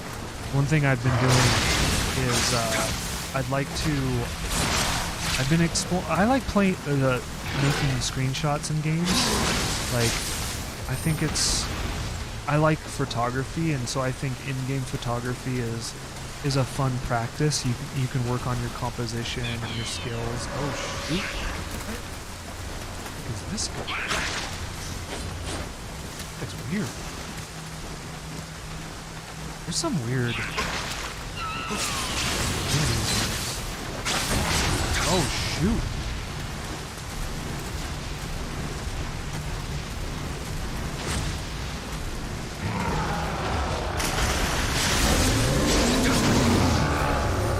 Whoa.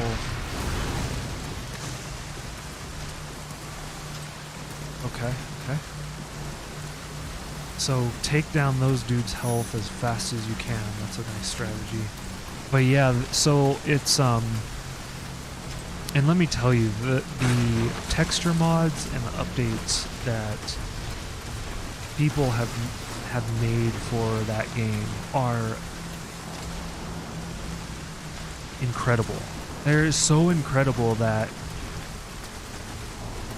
in one way I kind of wish that we played our playthrough with them of vanilla Skyrim with the mods, but I'm also okay that we didn't. I don't know, and one reason that I'm okay with it is that I've been also enjoying, like, doing a little bit of replay. Okay, so you can get them before they even turn into the big ogre dude. Okay. I think we can. Yeah. So now we've created a shortcut. Created a shortcut from the beginning to start quickly.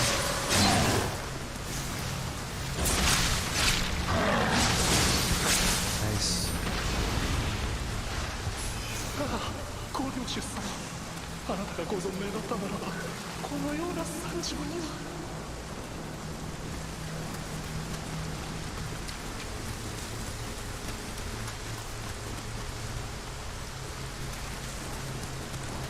Lantern looks like treasure. Lanterns look like treasure.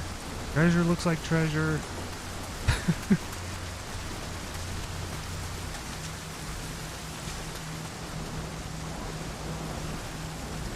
I don't know. I don't think that was the enemy. I don't think this is going to be poisonous.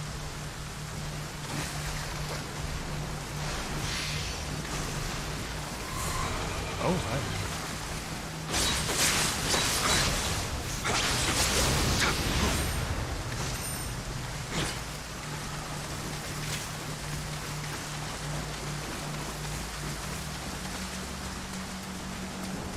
Yeah, so it's amazing mods, and let me tell you, like, so I broke the installation.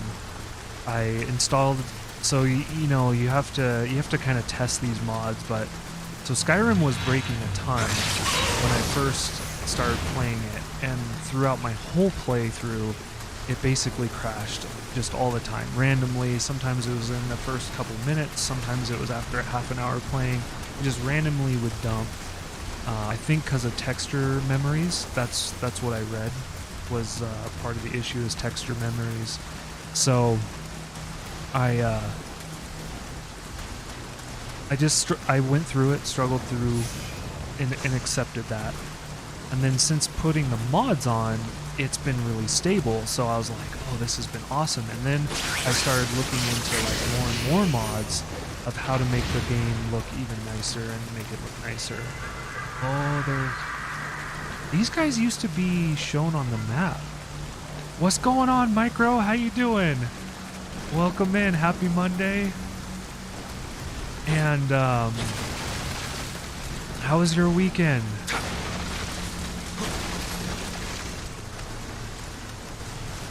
And so yeah, it was. It's been really interesting to kind of, I guess, make Skyrim look a lot prettier. And so I installed these 3 textures last night at like 11 o'clock and ended up spending an incredible amount of time fixing it. I had to, basically came down to having to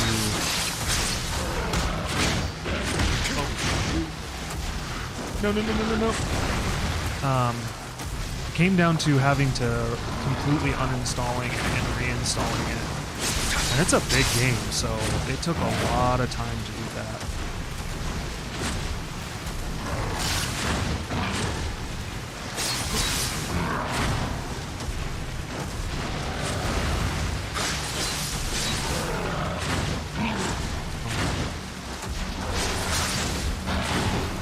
And your invincibility moves on dodging is pretty legit. Making some fish sticks. Everybody's eating. Time to eat. I'm getting hungry myself.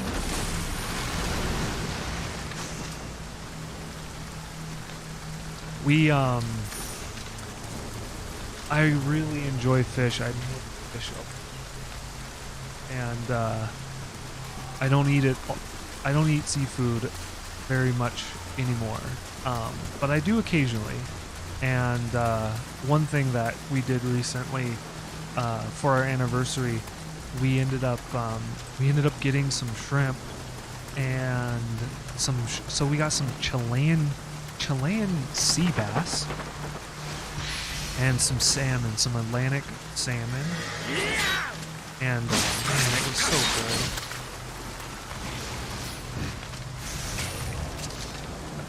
That was unnecessary. Ooh, nice. We got an answer for the question of the day. Yeah, I love it too. Let me get you. Oh wait, I can't do that. Let me write that down, Micro. I can do it off stream. I need to do that. I need to make another command for. We'll get you those points. Thanks for participating in the question of the day. And so let me read this. I think it depends on what your goal is. If you want fame or be noticed, yes, publicity is good. If you want exposure to your business, yeah. Not if you're a recluse. Fair enough. So if you're trying to avoid being seen, it is not good. Yeah, so that's the interesting, I read your second comment, like, about certain types of publicity. And I think there's some truth in that. That there is some irrevocably damaging publicity, right? That you could engage in. That would be really bad for brand or for business, right?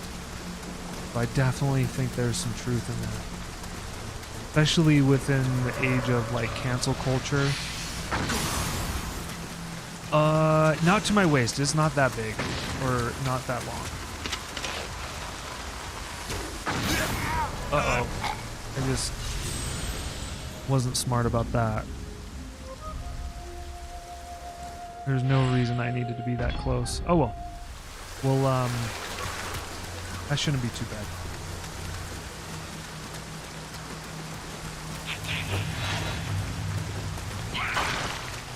Yo.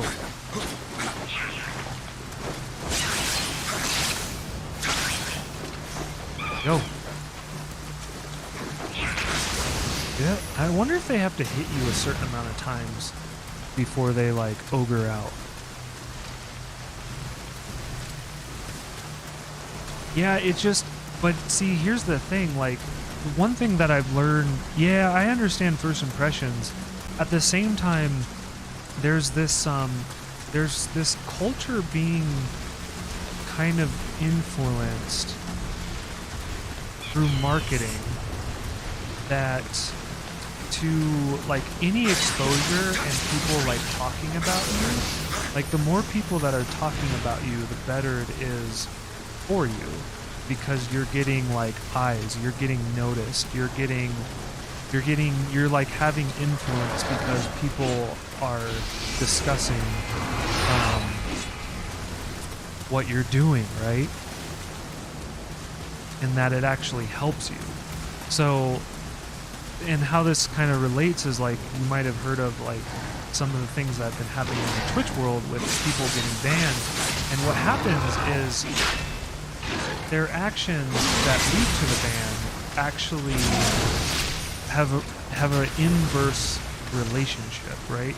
Because so they get banned for behavior that they shouldn't be participating in, but then they actually benefit largely because of the ban, because they blow it up, people are interested because they're banned, and what did they do? Oh, let's talk about it. It's it's drama, and it becomes like a focal point and very interesting, and people discuss it and talk about it, and now you're growing influence because of your actions. So it's like, it's a really weird thing about like having honorable or good intentions or actions that lead to manifesting like what you might intend, but then also interesting on the flip side, how people will kind of game the system to their advantage, because it's to their advantage.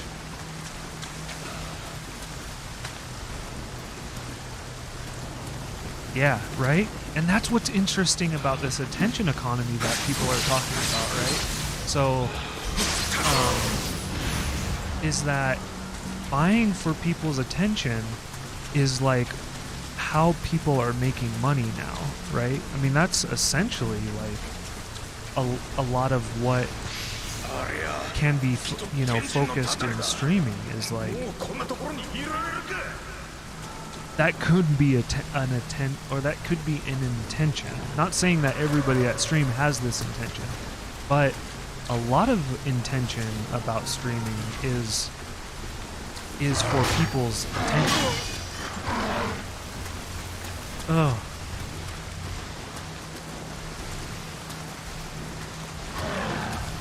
So like, what it used to be productive in society, there was making stuff, right? So we had an industrial society where people made money because they were making product, or they were making things that helped people in life. Not that streaming can't help people in life. It depends on the streamer. It depends on what you're cultivating, what you're trying to do. Sure, you can help people by being a streamer, or being not saying streamers are therapists, but just as a tangent, therapy helps people as well. Yeah, okay, so we have that door to unlock.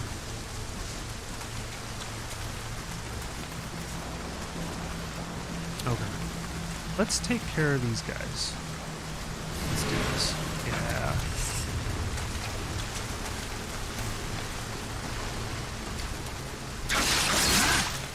Hey.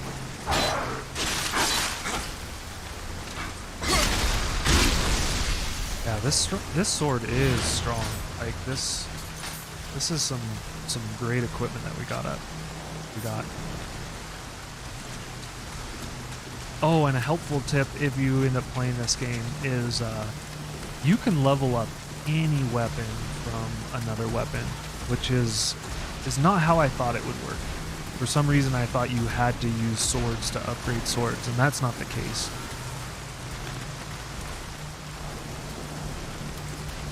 But I don't know, it's like, I wonder, and I think we're gonna see this in society, I wonder like how much, what getting reaction for the sake of getting influence and it, is gonna lead to, right? Like, I think that's the really intriguing question about and what we're gonna find out. 引き返すのです。 Turn back now if you want to. I want to open this door. Right? So like, because there's some really interesting things that are happening on the social level because people want to be noticed. Like they want to make a TikTok, they want to make a short, they want to make a reel. Like, okay, we're gonna what? All right, here's Boston. We're gonna. Oh, okay. What? Oh wow. Yeah. This is all sorts of things. I don't know what to do. Go in. Oh my goodness, I barely do any damage to him. Okay. Dodge left seems to be good. Watch out for tail. Constantly move.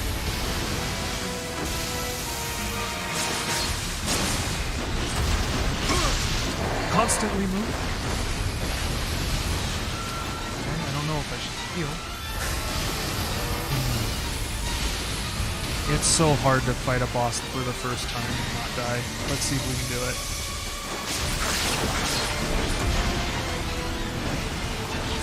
I think the two-hit strategy is where it's at. That's one thing I learned about. Oh.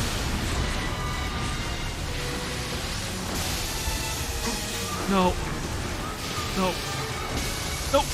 Oh. I kind of felt cornered. I felt really cornered. But hey, I'm just gonna run to this boss. I think we're learning strategy. Being in that left corner sucked. Alright.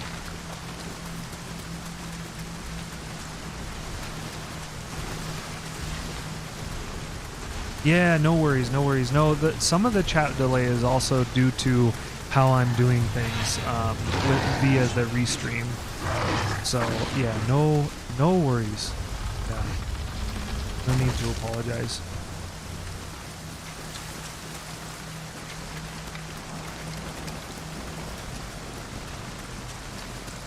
Hey, I would just micro, like it's well, I guess I don't know if that question is directed at me, so I'll be careful about answering it. But if you want any thoughts on that, I'd be happy to share. All right, here we go.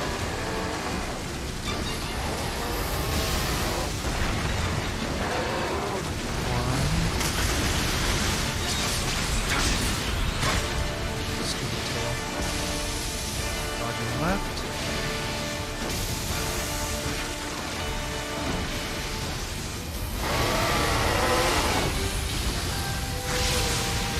Dang.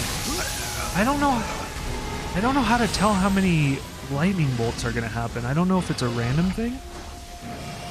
Like one of them was 1, and then one of them was 4. So maybe it's like as long as the guy has the boss has the focus on. Like, I'm not sure.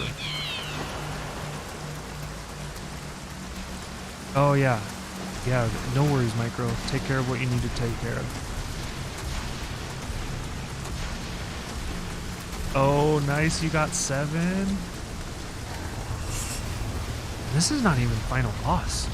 Or maybe that's different, Eric. These guys won't come in.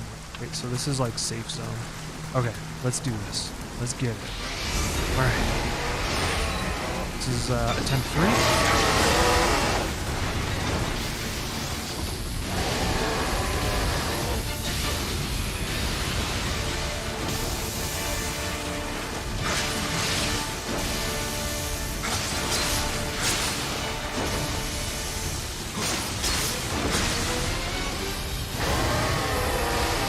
I think it's why he's focused.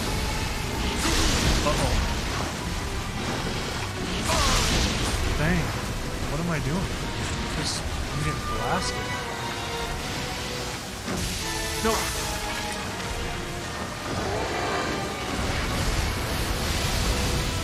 Okay.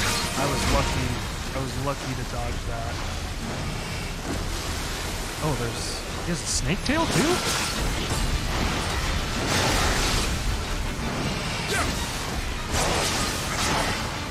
What's going on?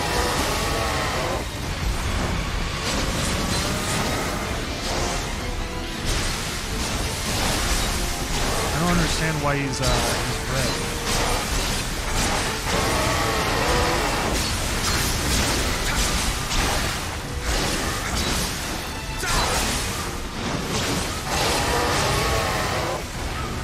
Okay, he's almost dead. If I don't, like, ruin this.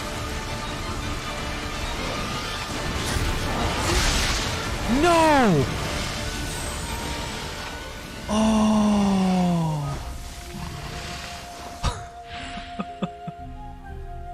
Hey, Voodoo, welcome back. Oh, we almost got the boss. Oh, that happens. It happens in these games. You get like there, and then you're done. Alright. But that was a pretty good strat, so using that special move,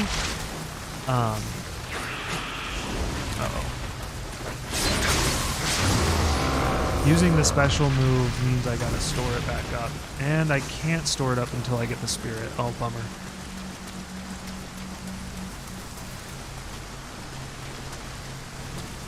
Yes, they can. Yeah, they, Micro, they can see your chat. I have a bot that communicates, the Restream bot communicates the messages back and forth between, places. So yeah, Voodoo can see you, you can see Voodoo. So yeah, definitely encourage everyone to chat together. Okay. We're gonna have to do this without.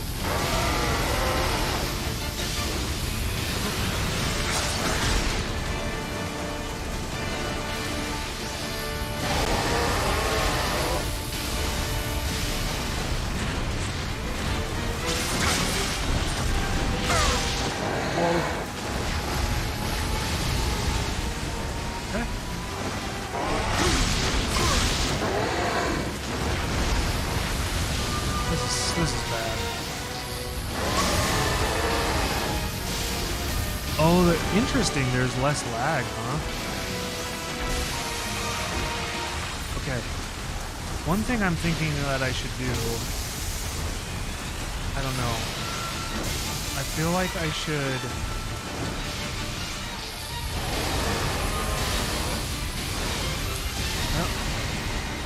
I don't really want to waste my.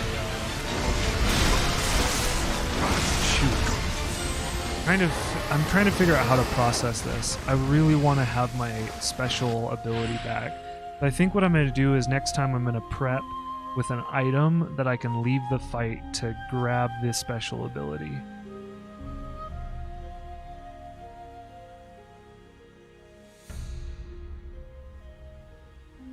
Oh, does Twitch have a rewind thing now? I know YouTube does, and it's so cool. Like, the YouTube Rewind is, like, one of the coolest things.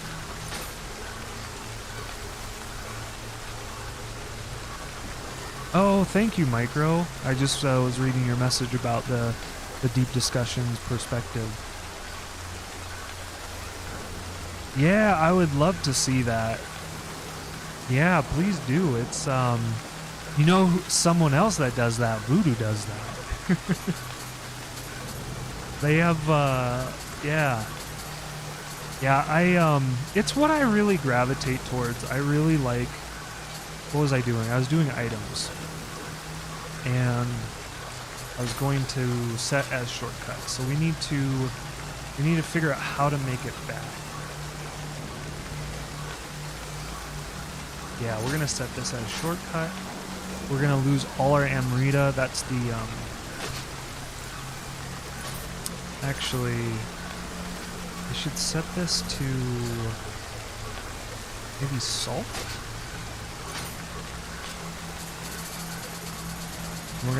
We're gonna reset the antidote, because honestly we should probably have the antidote, because we might get poisoned.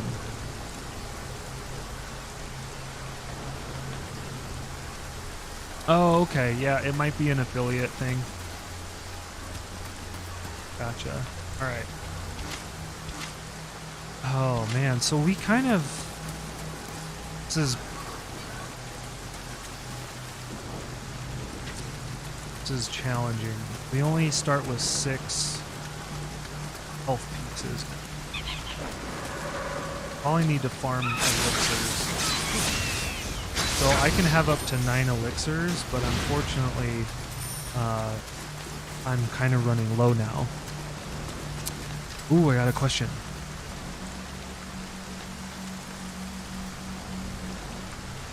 What do I use to show my emotes? Oh, okay, so, yeah, great question.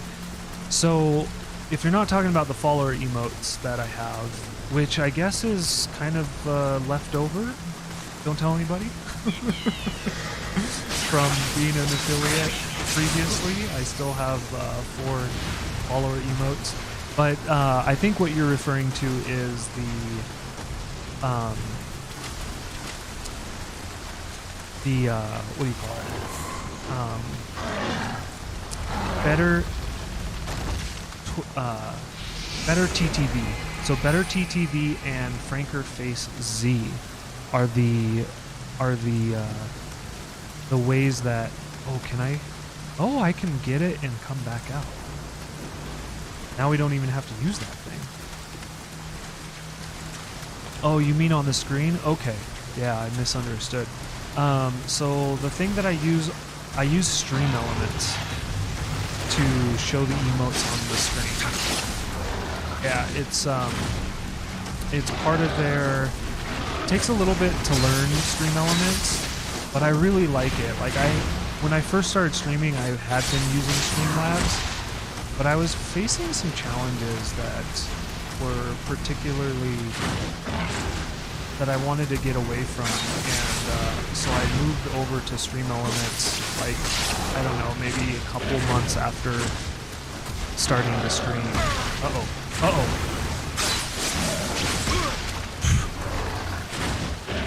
I seriously want to beat this guy and then go to the save thing. We need elixirs. I feel like at least, I don't know, maybe, there we go, there's one. I just want 9 elixirs and then we'll go. Yeah, so Stream Elements, that bot, or that, I mean, you don't even have to use the bot, actually. You could just use the overlay. You could use the browser source.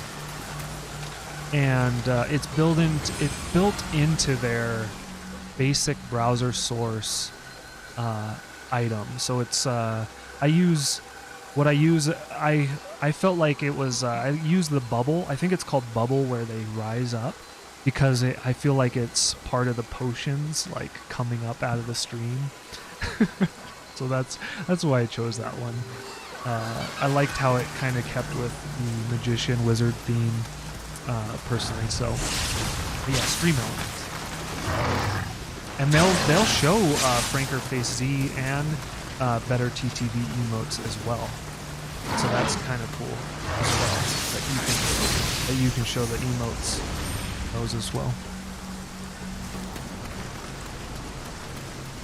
It doesn't always work? Oh, interesting. This guy's stealing stuff from me. I don't know what he's... Well, we should use... We're at 8. You know what? I'm going to use our level up. Maybe this guy will give us an elixir.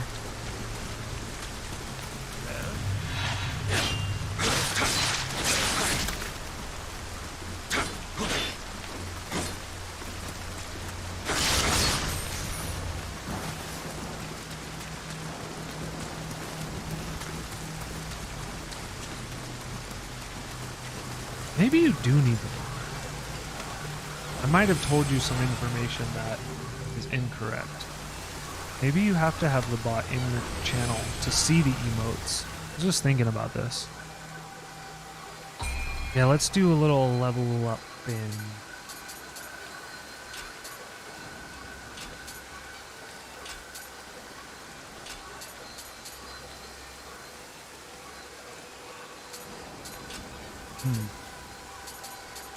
We can do 2 level ups. I don't really know. Maybe spirit. Man, our spirit was so good.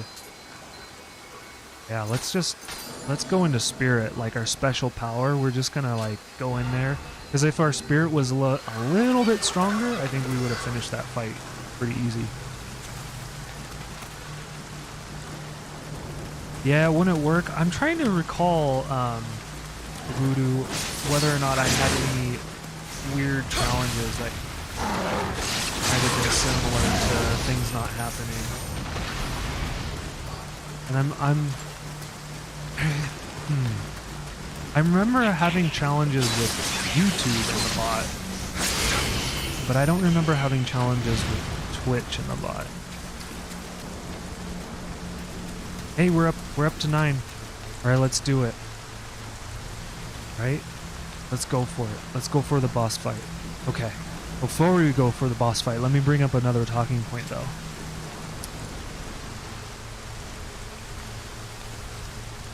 Yeah, so this was a long ago, but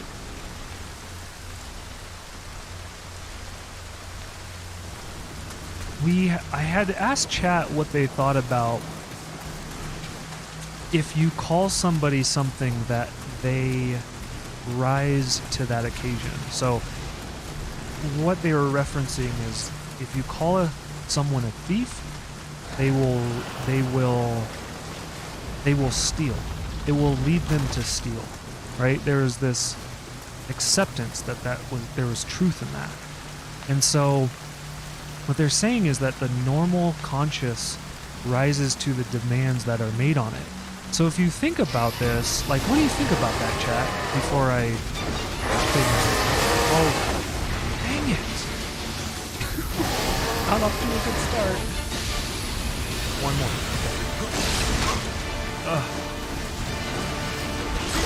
No!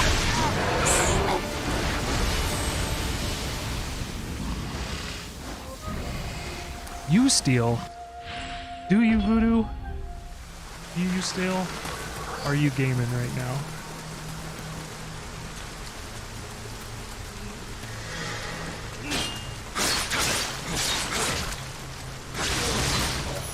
You steal hearts. You're gaming. I knew it.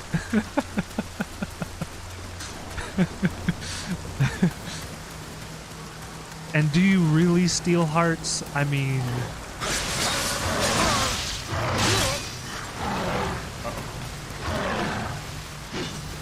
We have to get that elixir and not die. I mean, I guess if we die, it doesn't matter too much. There's the elixir. All right, I'm gonna save, and we're gonna go back to the boss.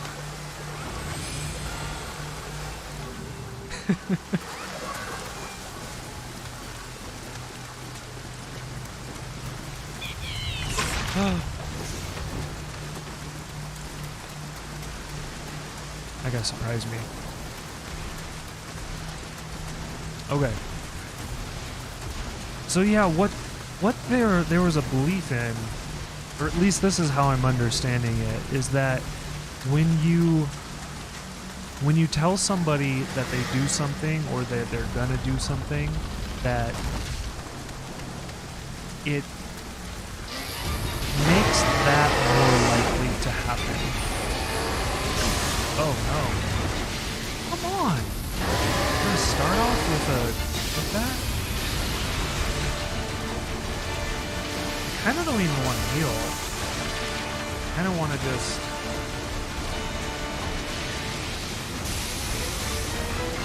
I'm gonna do this heal list. Or at least right. That's fine.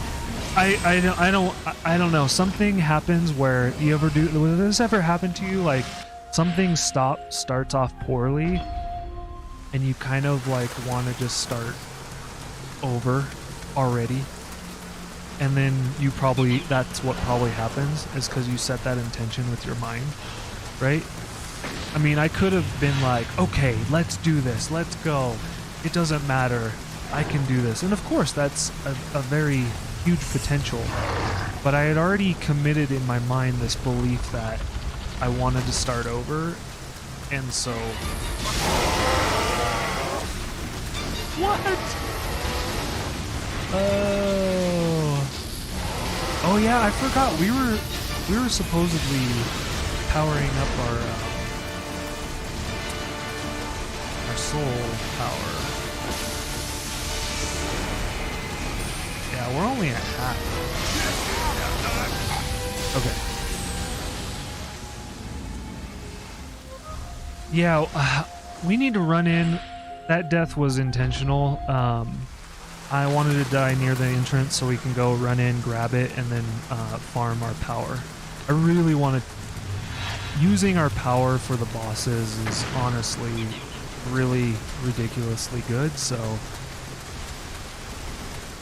And maybe less challenging of a fight if you have your power, so... Lucky. Alright. Let's go back in, out. Let's go. Alright.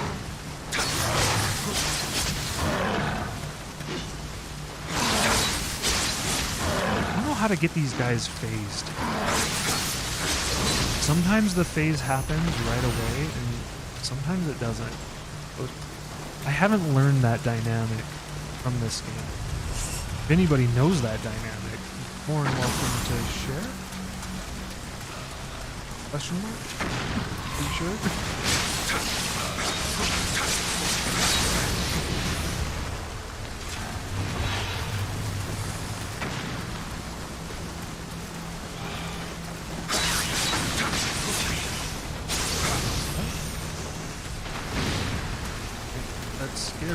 Let's get away from it. That's throwing bombs. No thank you. Alright.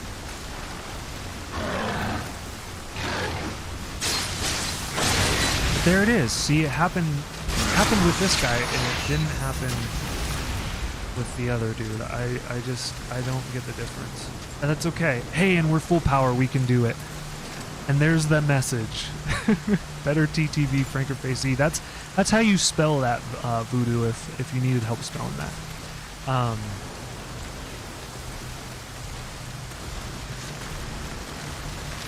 So also what ended up being really interesting in this period of time, Bushido, was that there was this strong opinion or belief that the ways of wealth were not the ways of honor. How do you feel about that statement? Come on.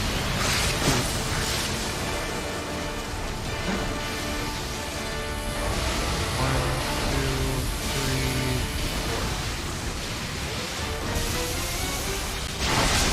4. So he's like stunned. No, get out! Oh, I'm so dead. Alright. We're okay.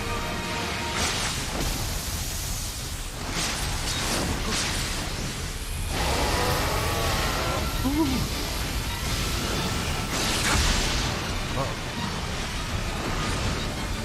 Let's do this. Come on, we got this. I like this attack. It's just kind of keep distance, farm these attacks. 2, 3, set. I think we could do it. I think we could go into the power stance. We'll try to get a few more attacks though.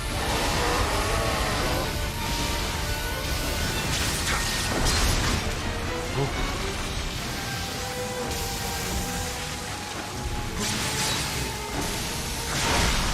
you can hit him. That's what you do. Power stance. Let's go.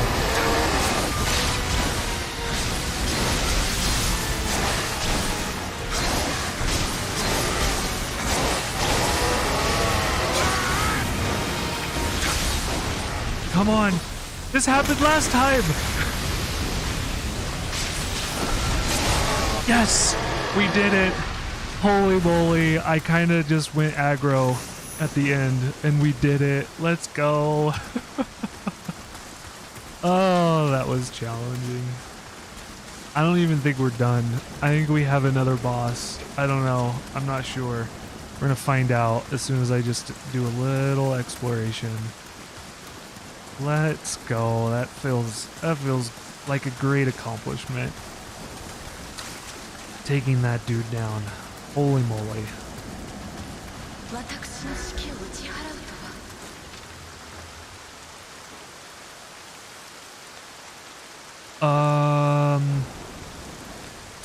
I don't know. It might be. Why was it hard to hear me?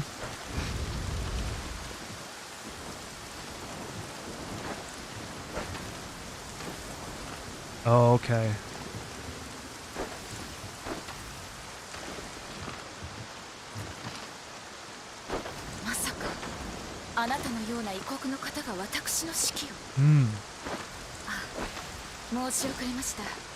Yeah. I wasn't looking at the volume levels, so I can't really answer the question, Voodoo. But I'll turn it down a little bit.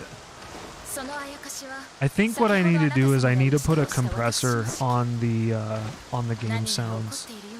I'm gonna write that down.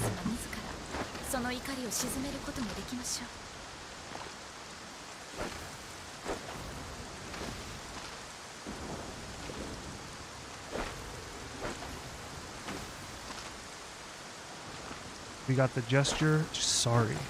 Yeah, I think what I'll just do is I'll just put a limiter on it, or I'm not a limiter, a compressor.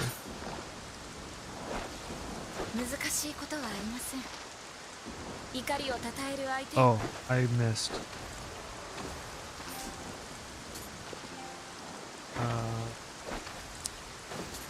Switch.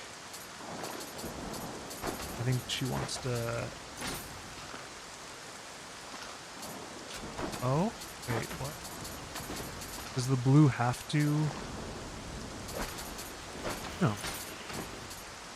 Oh, we'll put it here.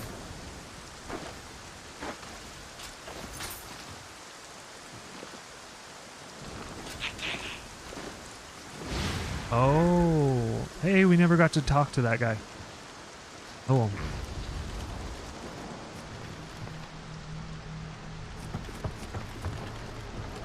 Yeah, I saw that little green dude. Saw them right there. This is fantastic that the dogs want to hang out today.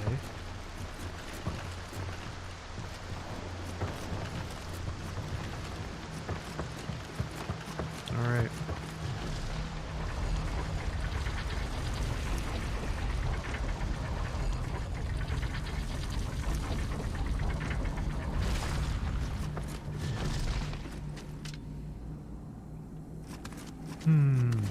Okay. So, in case you missed the question, was that there was a belief during this time in the Bushido that the ways of wealth were not the ways of honor, and I was curious how chat felt about that. I'm curious how you feel about that. Comment down below if you'd like. Love to read.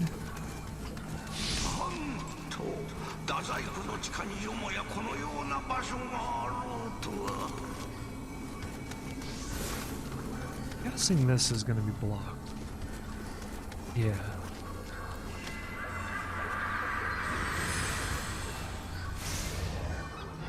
Okay. Oh, we can't level up. That's fine. Alright, we have 0 elixirs in the storehouse. Okay.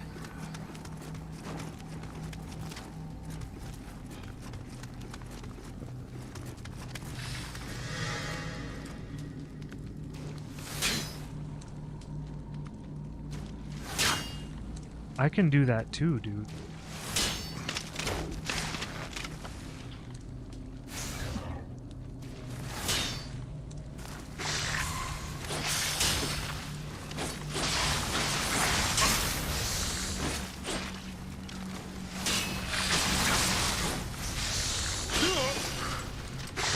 No.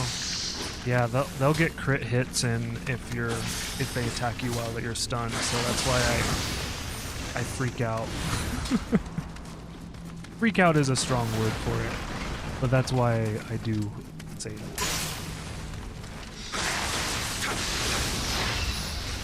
Apparently that block wasn't in time, but I felt good about it. Okay, so we got a trap here. It's probably this floor. This looks weird.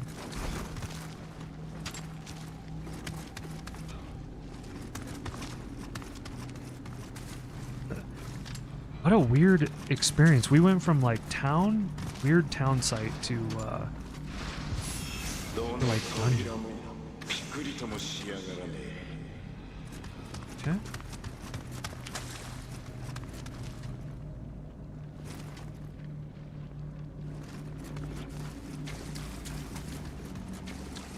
So for instance, to further upon that subject about wealth,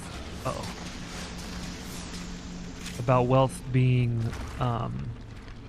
were not the ways of honor. It was also, ooh, that was so close. That was really.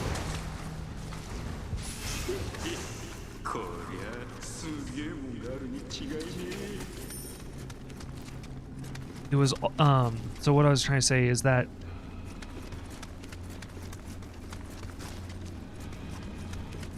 if the reason that you were having honesty is because you wanted to be rewarded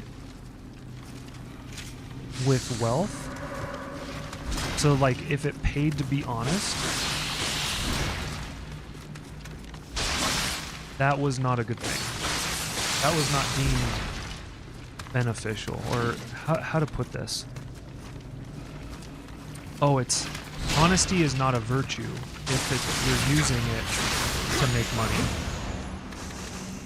So this is a really interesting thing, you know, because we have, I feel like, you know, in a Western, I think this is maybe Western ideology. But there's this thought, right, that it pays to be honest, right? There's that saying, it pays to be honest. And I think it's really interesting to consider, okay, what? I feel like I'm gonna get sniped. I just heard something behind me. Okay. Like checking my 6. Oh, dang. Okay. If I get hit by that again, I probably will die. But this dude's slow. Okay, learning movement. There we go.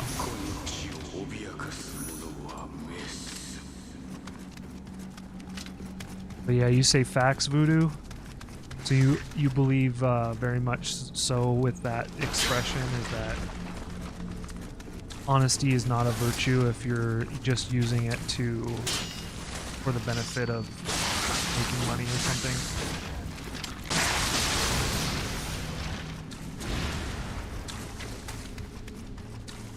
Yeah, I kind of feel like it's a way of like using, you know, due to that expression, it kind of feels like you're using honesty as it's a manipulation, right? And that's the struggle, I think, is what they're communicating, is that if your intention is to manipulate through honesty, that is not virtuous. So you could break that down into any action, right? If your intention is to manipulate for financial gain, I mean, do you think this is true? You could basically try to summarize it like yeah, if you're manipulating for financial gain, it's unvirtuous. I don't know how to get this guy stunned. There he is.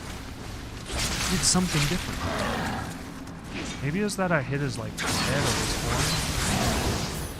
I noticed that with that boss, there was a. I won't say what the strategy was, and unless you want to know, just ask me what I witnessed. But just in case you want to figure it out for yourself, with the last like little mini boss or boss that we fought, there was a way to stun him, and I don't know if you caught that, but it was kind of cool once I figured it out. It probably would make the fight a little bit easier, honestly. Okay, I'm getting so lost. Oh, we did a circle.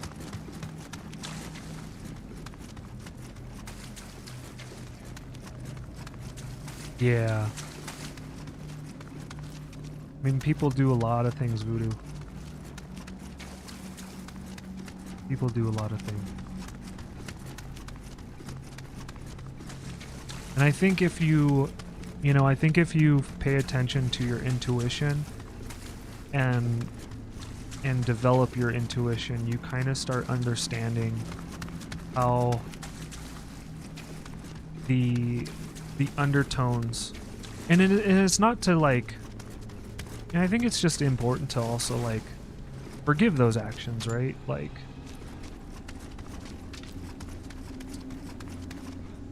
it's what they feel, it's what we've conditioned in society, or it's what they've conditioned, or they're, I feel like a lot of times there's truth in that our experience often conditions how we navigate the worlds, right? So, hey, we got another save shrine. Get it. Progress. I don't really feel like we've gotten a lot of the where's the, I was gonna check on the, you can check on the how many of these guys that you've gotten. I don't feel like we've found a lot, but I don't actually know how many people or how many you find. Back at the menu selection screen, they show you that.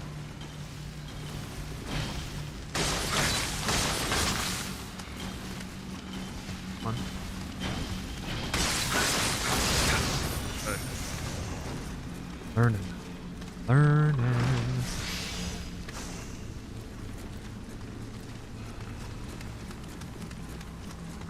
Hey, there's one. Oh. Yeah, I should have saw that coming. And that. Okay, here we go.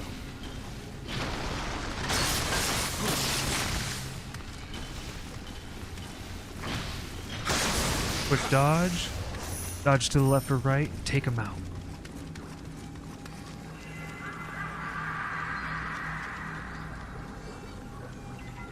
And so another, just to like even go deeper into that point.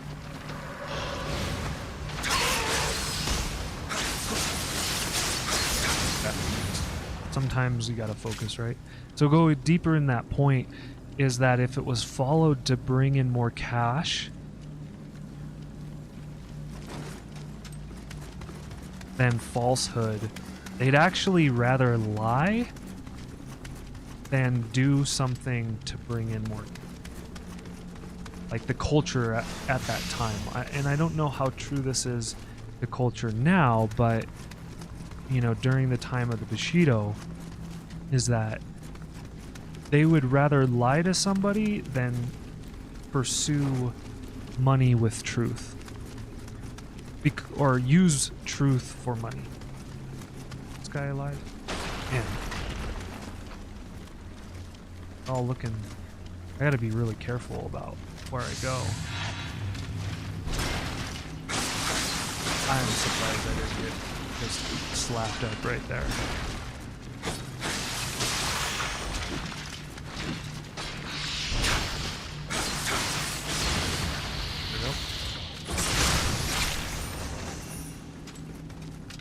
here we go. They're colored a little bit differently. These guys.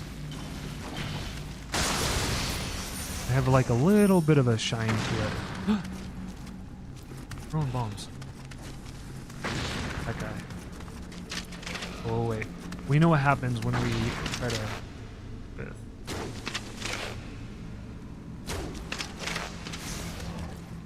Yeah, if we try to shoot while they're throwing, the animation to put away the bow takes a really long. Oh, we got it again. I think you hit him with the horns. I think that's what I'm doing right this time. It seems like every enemy kind of has like a specific weak point, but figuring that out can be challenging.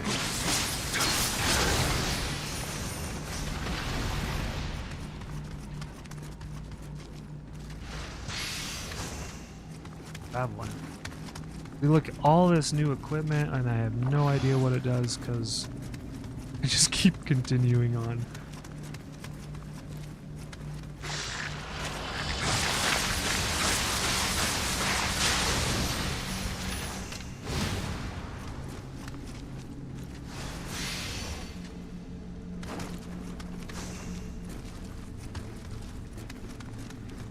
Probably this game would also be, you know, so this is like one of the behaviors that I just have is that I bet even like part of making this game easier is paying attention to a lot of the item management. But holy moly, like, so I was playing Skyrim recently, and one thing that was really striking about my playthrough as the wizard that I was playing was that I had a really hard time using potions. Like, that was part of my profession, so I chose to... It was kind of fun. I was this wizard, I enchanted items for money, and I made potions for money. I didn't make potions necessarily because... Who has focus? This guy. That guy is right there, so... Right. Hide.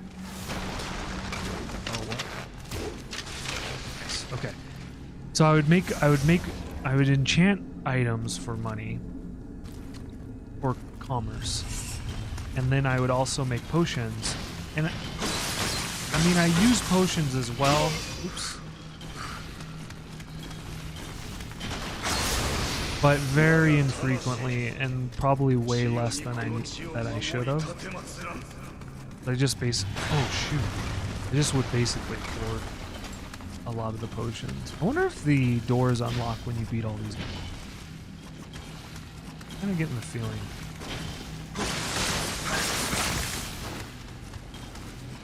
Go.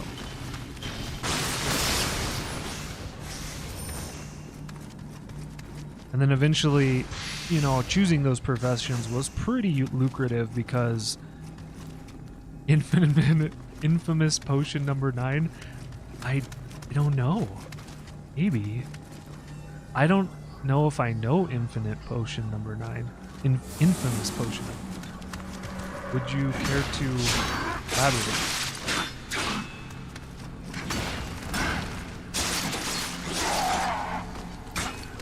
Oh no, I missed my chance for backstab. This time.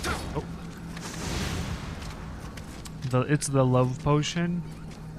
Gotcha. I thought so, but I was unsure. And I've been developing this this behavior, this pattern of if I'm ever kind of like unsure, I'm starting to default to ask more questions rather than just yeah.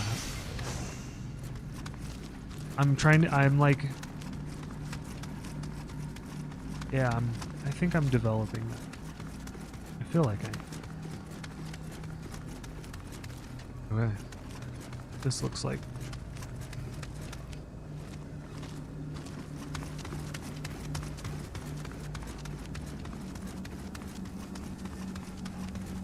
Hey! don't think I really need this. Like, I don't know.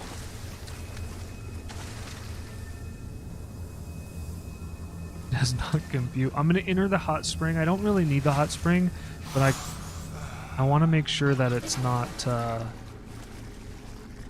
how to unlock the rest of the level. I was concerned that for some reason that might give us more.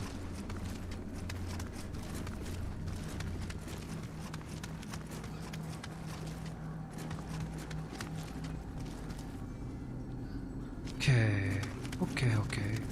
What to do? This is block.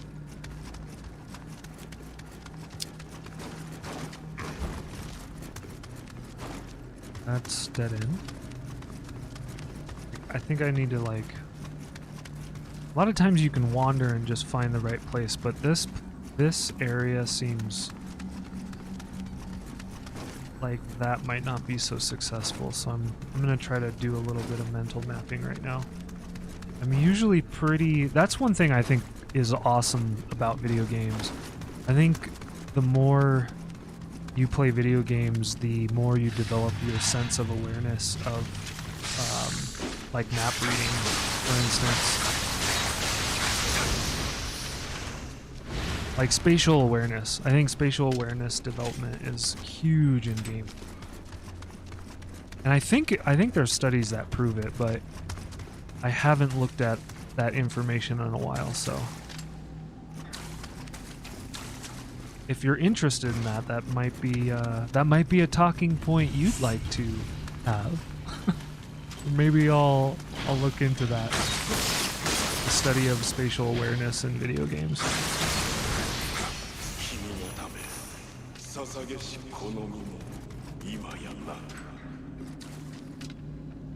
Treasure?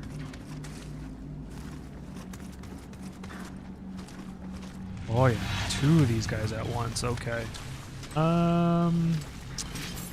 We haven't really used the Usuragama. Let's see if... No!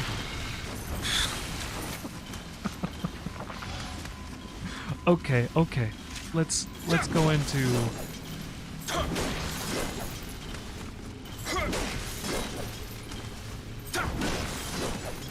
Yeah, you need more voodoo. Do you feel like it's improved over your gaming life, career, interest? Whoa, man, my attack is slow.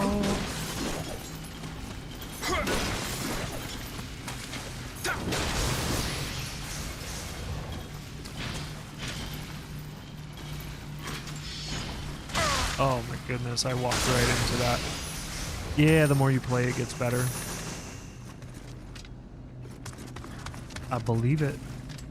Alright, I got 5 health. We still probably have a boss.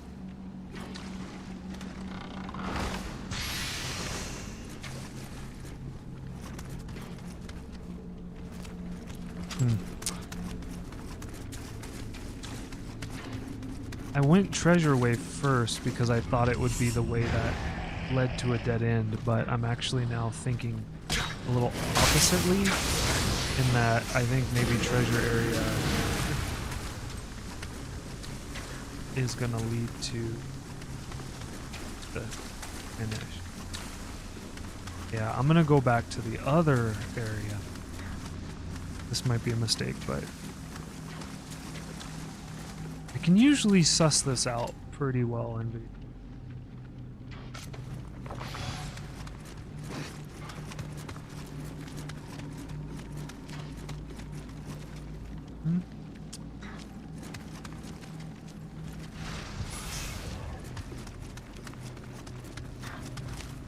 Might be a dead end.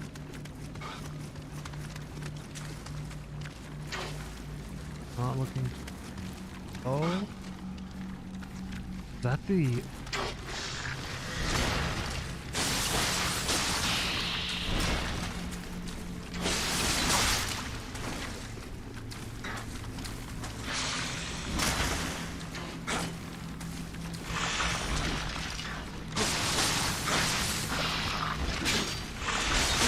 Oh no. Ooh, man, that was close. That was close. Alright. Actually... Alright. I think we should... I think going after this guy is... We can do it. This guy's not running away. It's also a lot easier to... Oh, he's running now.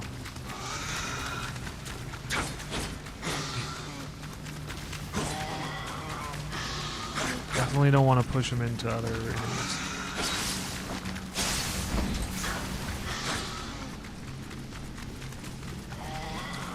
Oh no. This is dangerous. This is real dangerous. There we go. Okay, we got the Kappa shell. Almost like we're playing... That feels like a Mario. Okay, here we go.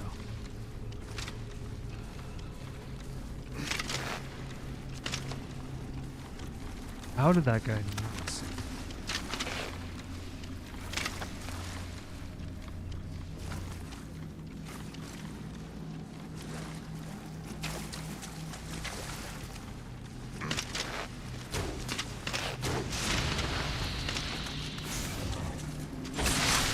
So that's how you, this guy is a range. You get critical hits with ranged attacks on that guy. Uh-oh. Uh-oh. Alright, alright.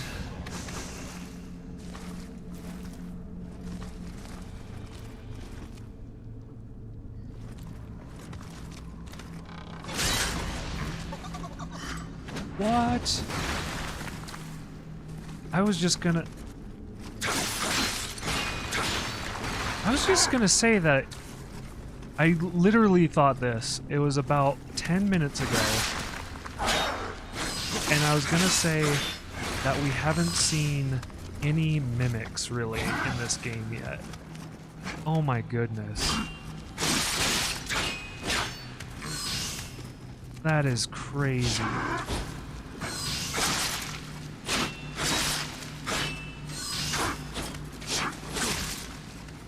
Get him. No, no, no. Damn it. There we go.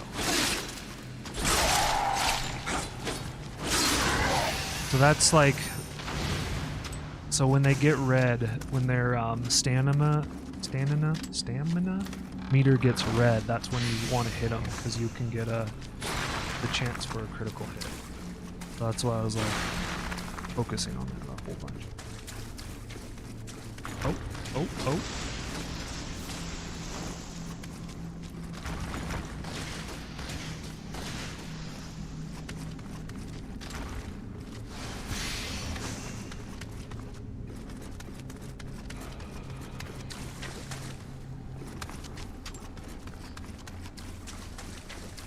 These might link up. I think these link up right here. My mapping skills are right. Yeah, I'm pretty sure that's a link up right here. Okay. So they connect. Has anybody seen, anybody watching AGDQ right now?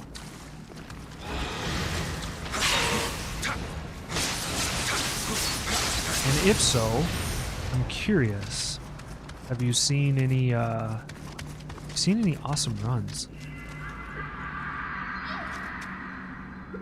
Yeah, if you don't know, AGDQ is going on right now. I almost had half a mind to say, okay, not streaming for this week to support AGDQ. But I was like, I don't know if that's supporting AGDQ. And then I was thinking, oh, it would be cool to raid AGDQ. But I mean, last I saw, they had like 75,000 viewers. Oh, is this it?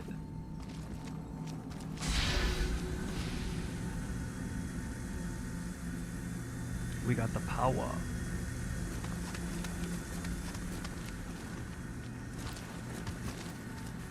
Hey, what's happened? AGDQ. So AGDQ is awesome games done quick. It happens every winter. It's been going on for, I think, at least a decade. And what does that mean? So it's the speedrunning community has gotten together. Wow, this was really secret. That's something. You can't get me. Uh-oh. That guy could have though. So yeah, it's a week-long event that they raise. I think they're raising money for cancer awareness. So they do a couple different events, and so they basically raise money for either cancer awareness, or usually it's Doctors Without Borders. And so yeah, it's a really cool way to check out the speedrunning community. And usually there's some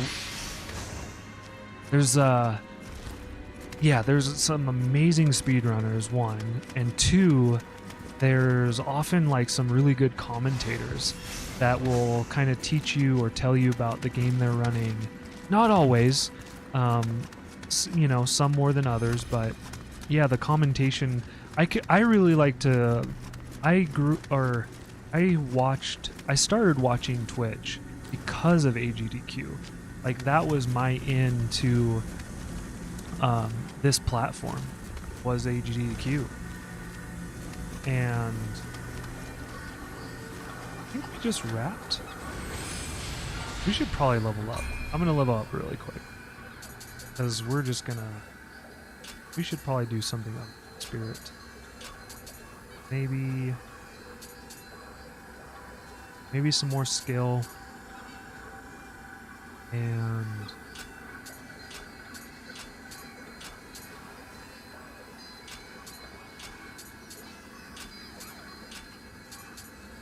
yeah, more heart. So yeah, I've been watching AGDQ, and then there's SGDQ, which is done in the summer. So if you really like AGDQ, be on the lookout for SGDQ, and that's the summer event where they also raise money. And lately they've been raising an amazing amount of money. They've almost every year, I think, or every event, they've been getting like $2 million raised for these charities. And I believe it's the Prevent Cancer Foundation, this for AGDQ. Pretty sure Doctors Without Borders is during the summer event, unless they change it. They might also change it. But yeah, really cool event. Definitely recommend checking it out.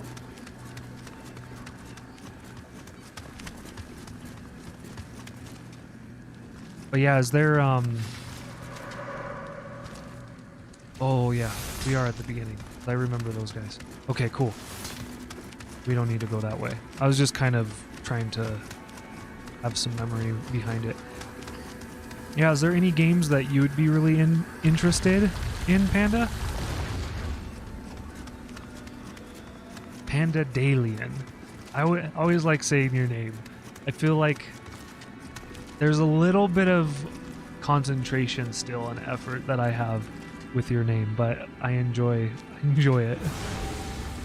Uh-oh. I'm in a fight. I can't delete that message right now. Not yet. Oh no. Yeah. That happens when you get critical attacked. Okay. But I can do it too.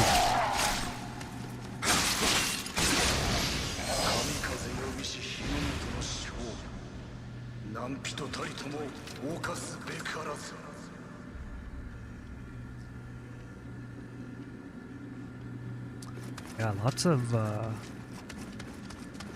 bots on YouTube. It's changed. I guess YouTube, I mean, maybe this is a showing that YouTube is getting to be a more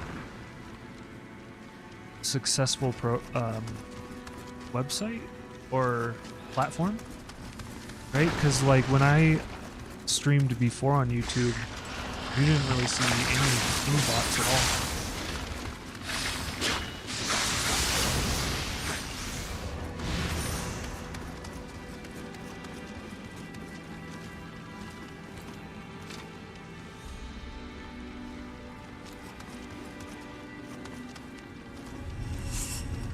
The Walking Dead game, yeah. I don't like this guy. I need to take this guy out.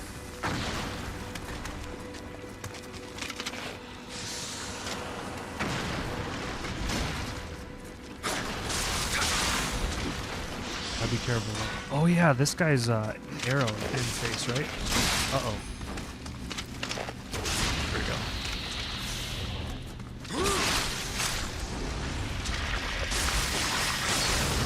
Woo.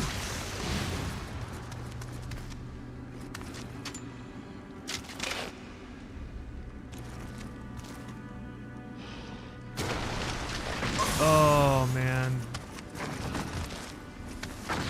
these dudes. Bomb them.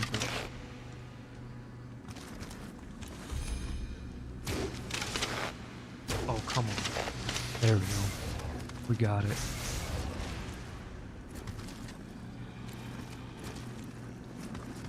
Oh, you enjoyed some Super Mario 64 speedruns? Yeah, there are some pretty amazing runners of Super Mario 64. Were you a fan of Super Mario 64? Was that a game that you really enjoyed? So one thing that I've just found is that a lot of times the speedruns that I enjoy watching are the speedruns that I enjoyed the most, or games that I enjoyed the most when I was like growing up. However, one thing that I really started liking to do, and often I would use Reddit for this resource, was and I'll be sure to post any speedruns that I really enjoyed this year. Any that I come across will be in the Discord. Like I will definitely do that.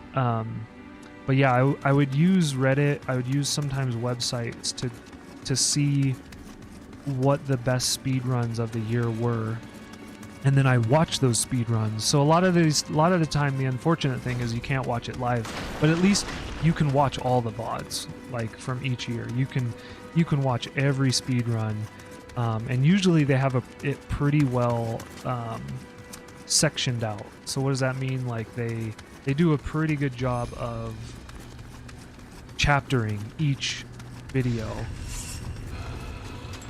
And oh man, nice.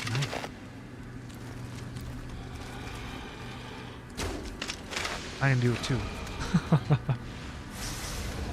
Oh, you didn't like Super Mario 64? Yeah, the controls were pretty challenging.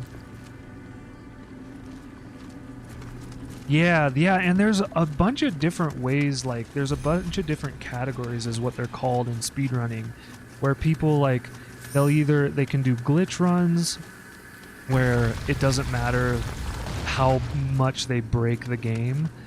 But then there's also like non-glitch runs where you play it intended, like you just have to use it within the game's dynamics.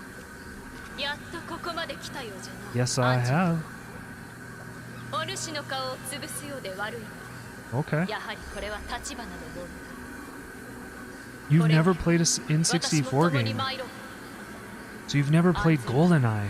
You missed GoldenEye back in the day, Voodoo.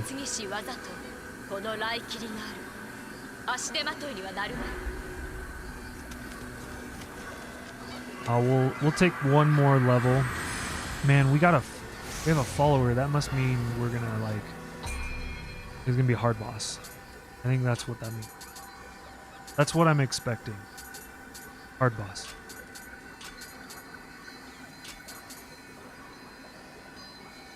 I think we're gonna do strength. Ooh, or we could do skill. Yeah, you never played GoldenEye? Man, that was That was a popular one. Very, very popular. I don't know what to do. I think we should do strength. Eventually, we're gonna probably get strength out of our equipment. So. 共に手をかざせ。 Well, one thing I've also done is, so with watching the great speed runs, I'll also get interested in some games. Like, what games did I find through watching speed runs? I think I found Hyper Light Drifter through watching the speed run. It's hard, right? Because like sometimes you don't want the game to be spoiled for you, but a lot of times with the speed runs, which is nice, こういうからくりだったとは。 is that you don't get spoiling because a lot of times they're skipping the story, so you're just watching like really good gameplay. Oh, okay. So let's take care of these statues first. 100%.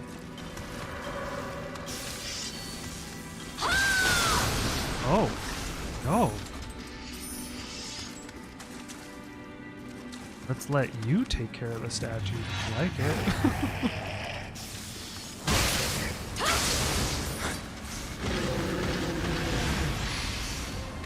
I don't have... So I know that we can have swords. We could have, we could definitely have some swords that do lightning or fire, but, I haven't got it yet. Uh-oh. You awakened the beast. Oh, no. Yeah, this is not how I wanted to do this.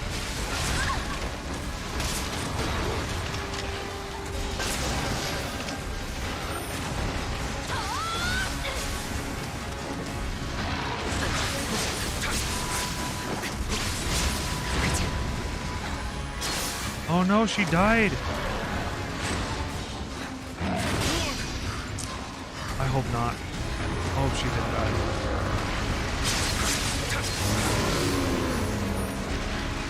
In some of these games... 面目ない。 Oh, don't be ashamed. It's okay. You are very powerful.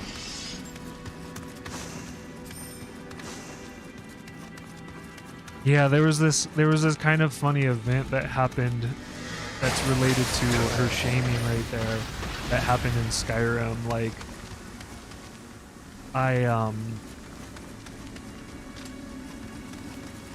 I was supposed to help, like, I had the option to help somebody out, and I chose not to because the person, one of their comrades was left in jail, and they were shamed because they were defeated, and so their friends wouldn't help them out because their act was so shameful. And so when the person was like, "Hey, you should help me," I was like, "I'm not gonna help you. You're shaming your comrade. That's not cool."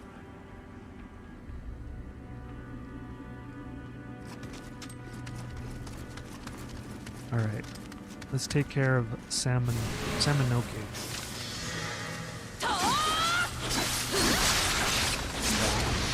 See, I mean, 2 against 1. See what I mean? Like, and that's one thing, like, if there's an online community with Nioh, 我が身も顧みずかような地に自ら赴くとはこの姫君随分と殿のことが心配だったようじゃの。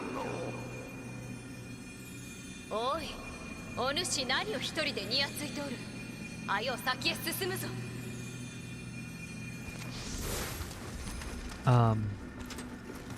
what was I saying? Oh yeah, if you're new to Nioh, Dark Souls, Bloodborne, there can be assistance with friends, right? So or just random people helping you out with the boss. It makes the bosses tougher when you invite friends, but it also makes it easier because you can do flanking. So like they get more powerful is what I mean. But I think even as they get more powerful, they get more easy because it's not one-on-one. 助かった。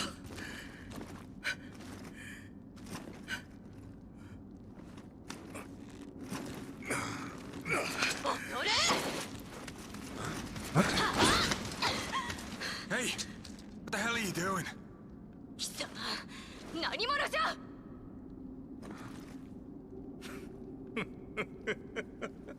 Uh-oh. 不仲というが腐っても夫婦か。 I was wondering, boss. Whoa.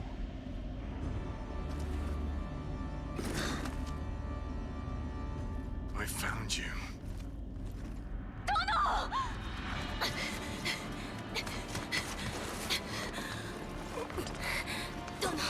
Oh, like she knew that it wasn't him. Well, I never Maybe expected you intuition. to follow me all the way to these godforsaken islands. You will return what you took from me. Now. Sorry. This spirit's part of my collection now. Huh. Okay.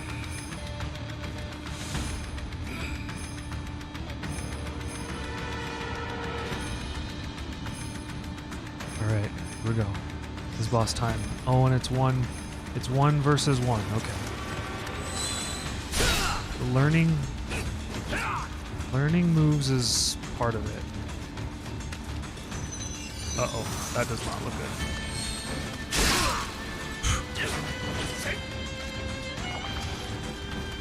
That was like a chase.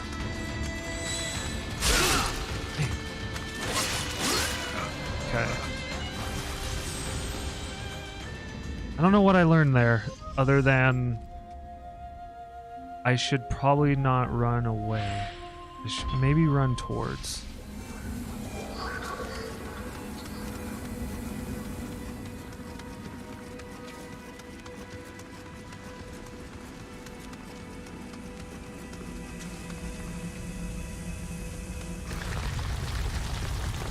Let's see.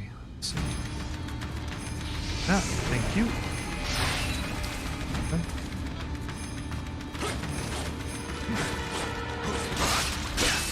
Come on. No! Okay, so getting him to get exhausted, probably good strat. Getting exhausted yourself, not good strat.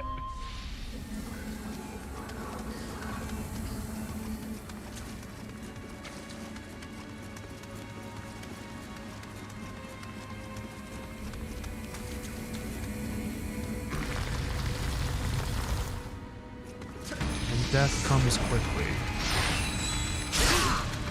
Try to do a dodge forward.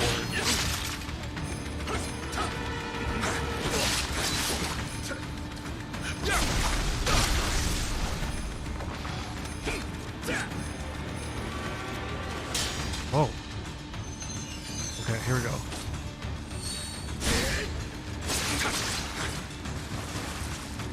Yeah, so it's a dodge forward, slightly left. Worked well.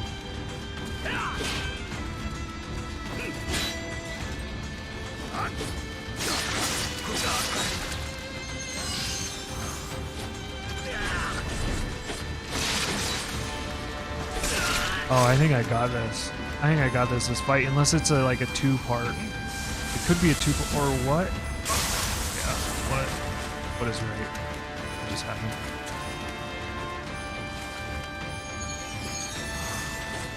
Come on.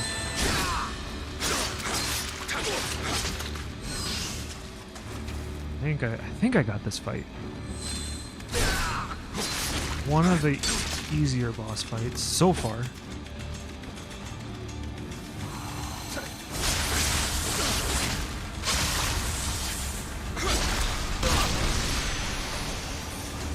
Huh? Yes. Let's go. There's nothing else in here, right? Cool.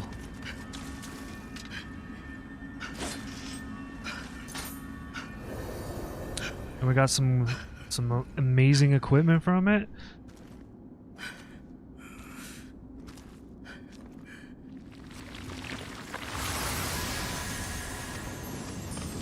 Yeah, what was this kitty thing all? This spirit guided me to the Amrita.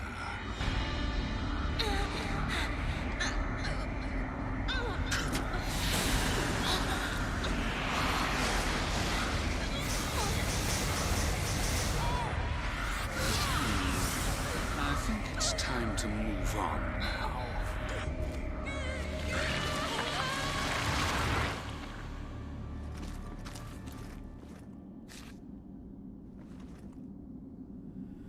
Just in case you wanted the link to the speedrunning.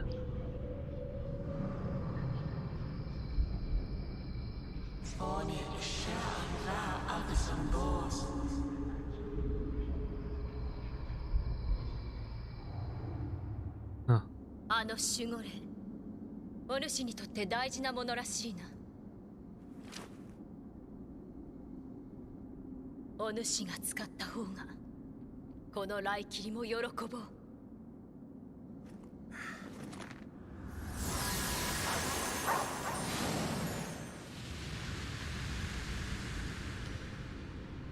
殿が異国に出兵した後、太閤秀吉様がやってきました。太閤様を拒み自害したとして、殿は橘の民はどうなるのか。子を失いし我が身、この先長くはありますまい。しかし殿と力を合わせ民を守る。今はそれだけで嬉しゅうございます。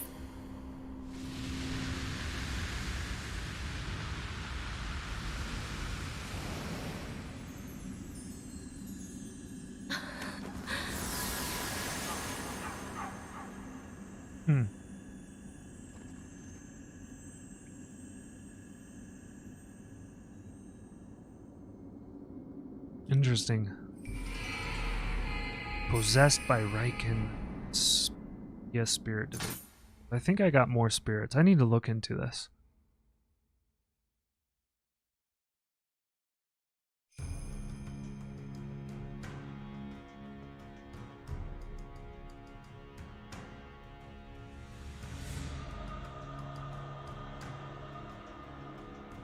Alright, there we go. Master Hanzo, I cannot thank you enough for your help, but unfortunately I cannot assist Lord Tokugawa. I would sooner take my own life than turn my back on the debt I still owe Lord Hideyoshi. Now, Sir Anjin, was it? Your skill with the blade is tremendous. Let me introduce you to my master, the finest tactician that you will ever meet.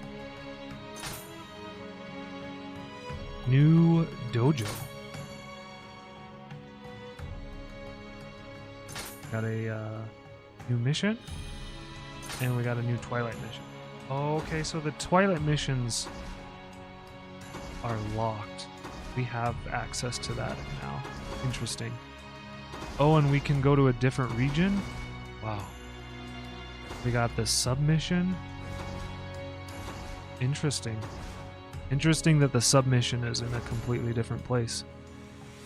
Yeah, Games Done Quick is has exploded.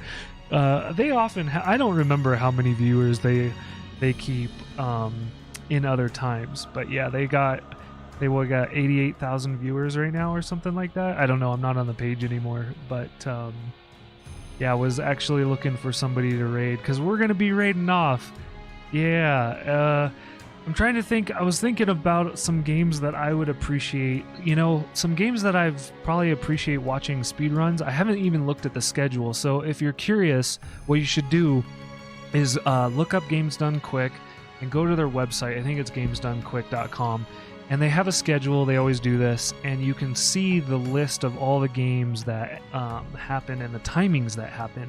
Now understand that the schedule does get pushed around just a little bit, so just pay attention to that. But loosely, the schedule, they usually try to keep it pretty close to what they've advertised. But sometimes, a lot of times, things get pushed back because things take longer than the time that they thought it was going to. But anyway, I like to look through the schedule. I need to do this, so I'll probably do that after stream today.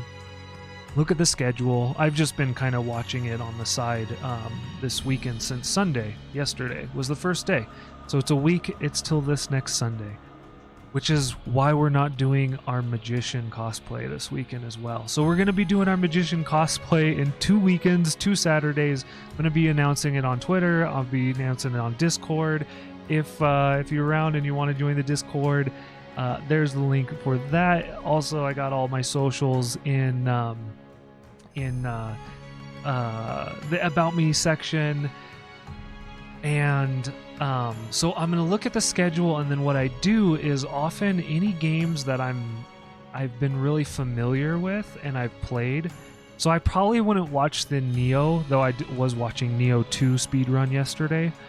I probably wouldn't watch the Nioh because I don't want to get it spoiled or understand the boss fights because I'm in it right now.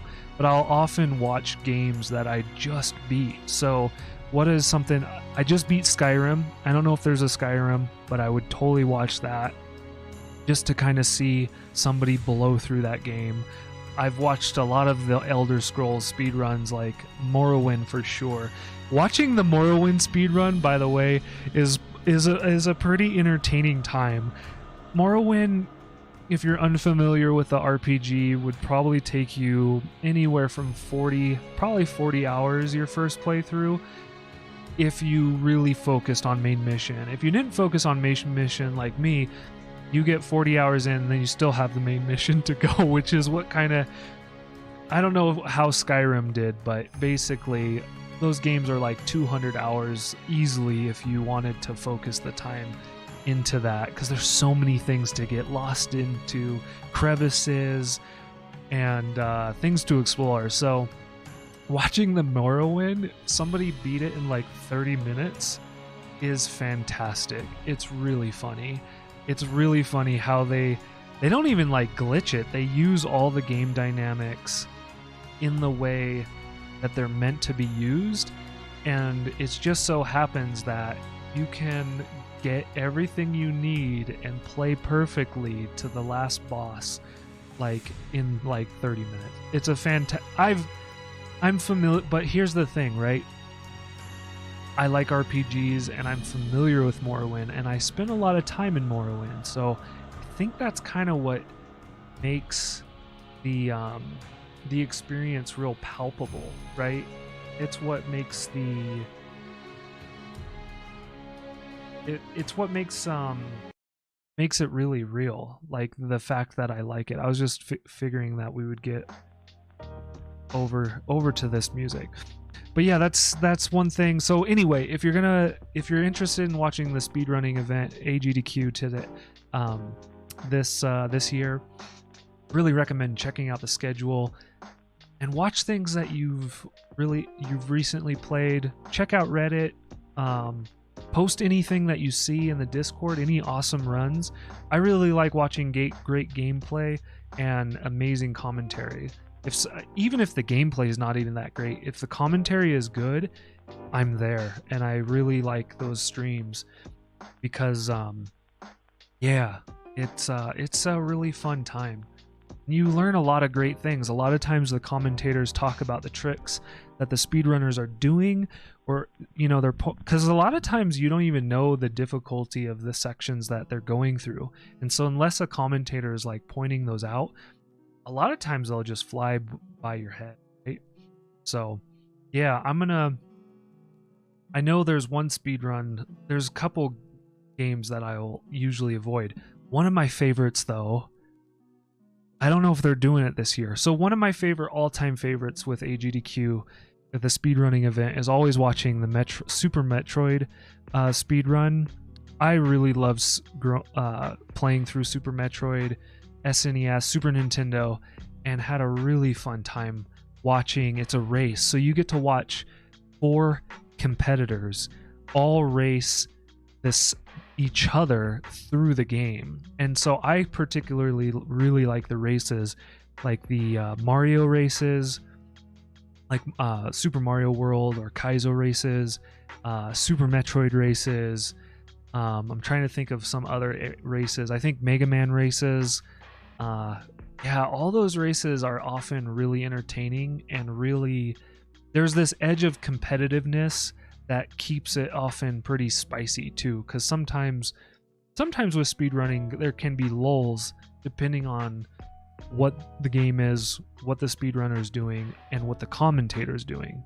So yeah, that's AGDQ. We're not gonna raid AGDQ. That's why I posted the link. But let me talk a little bit about what's coming to stream. So we'll be streaming on Wednesday. We might be doing art on Wednesday. I need to, if I can get everything together for art, we'll be doing art. If not, I also might. We're in the process of streaming couple different games. So we also are running through Psychonauts right now. So I probably wouldn't watch the speedrun of Psychonauts just because I don't want that spoiled for me. So I probably wouldn't watch Nioh or Psychonauts or anything that's kind of on the to play list that is coming up. And let's see. Oh, Metroid Dread. I bet there's going to be a speedrun of Metroid Dread. That was a new game this year that I would love watching.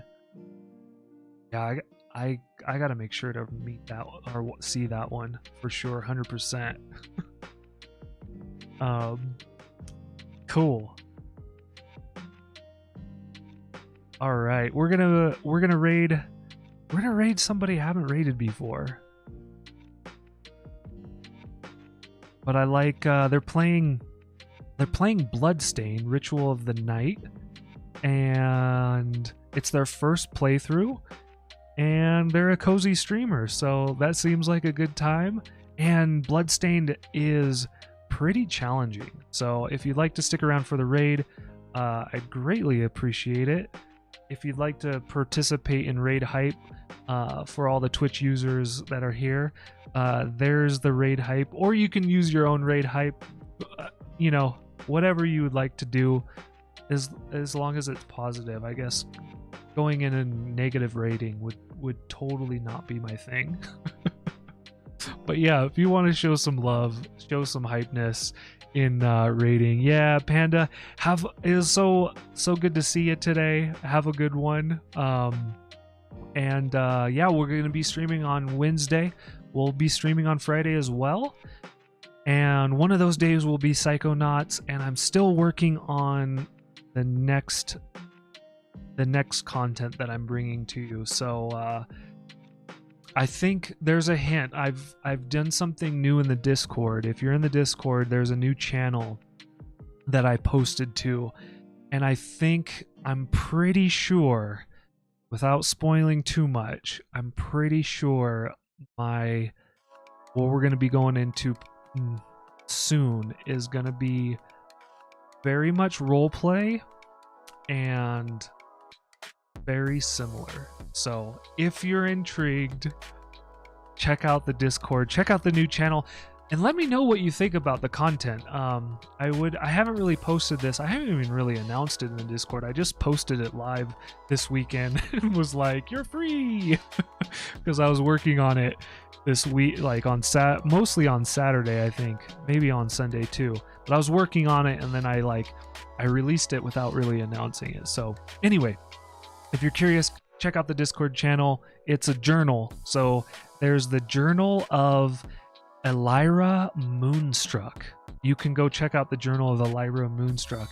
And I'm actually going to be working on that story that's happening after I grab some food, because I'm hungry. So we're going to work on that story. We're going to post some new content, and I'm trying to, I don't know if I'll be able to commit to like posting a journal event every day, but that's kind of what I want to do. Yeah, so Voodoo, I'll tell you a little bit. I'll talk about it a little bit, because I can right now. The Journal of a Lyra Moonstruck is a cultivation of my own like story creation within the realms of a game. So basically, the story, what that journal is my own writing of telling you a story through writing and through pictures.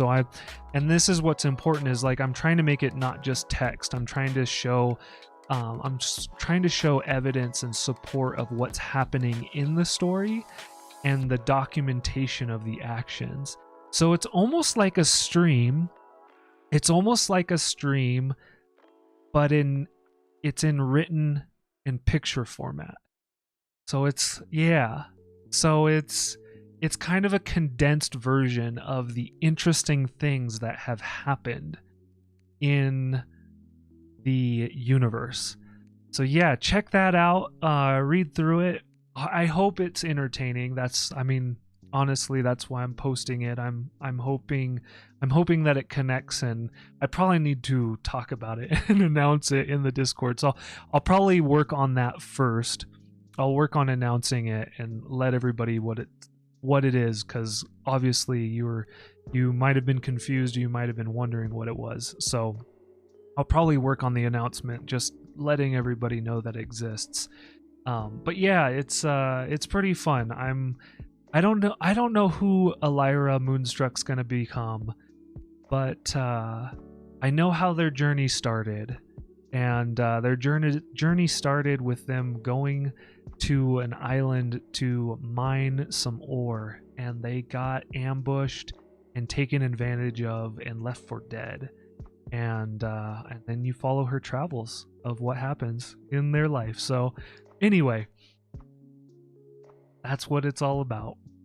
Yeah, it's kind of like post, I'm done. Nah, I got to do some more stuff. So anyway, thanks for everybody for being here. Thanks for kicking it around with me, sharing some things. If you see some cool speed runs this AGDQ, be sure to post them if you'd like in the Discord server, or tell me about them somehow. I'd love to see some really good speed runs this year. Really look forward to the event. So, and I hope you find some good runs. I will post anything that comes through and I see that is worth checking out. And yeah, we're gonna raid. I'll see you maybe Wednesday. I'll see you maybe Friday. And thanks for being here. All right. Cheers.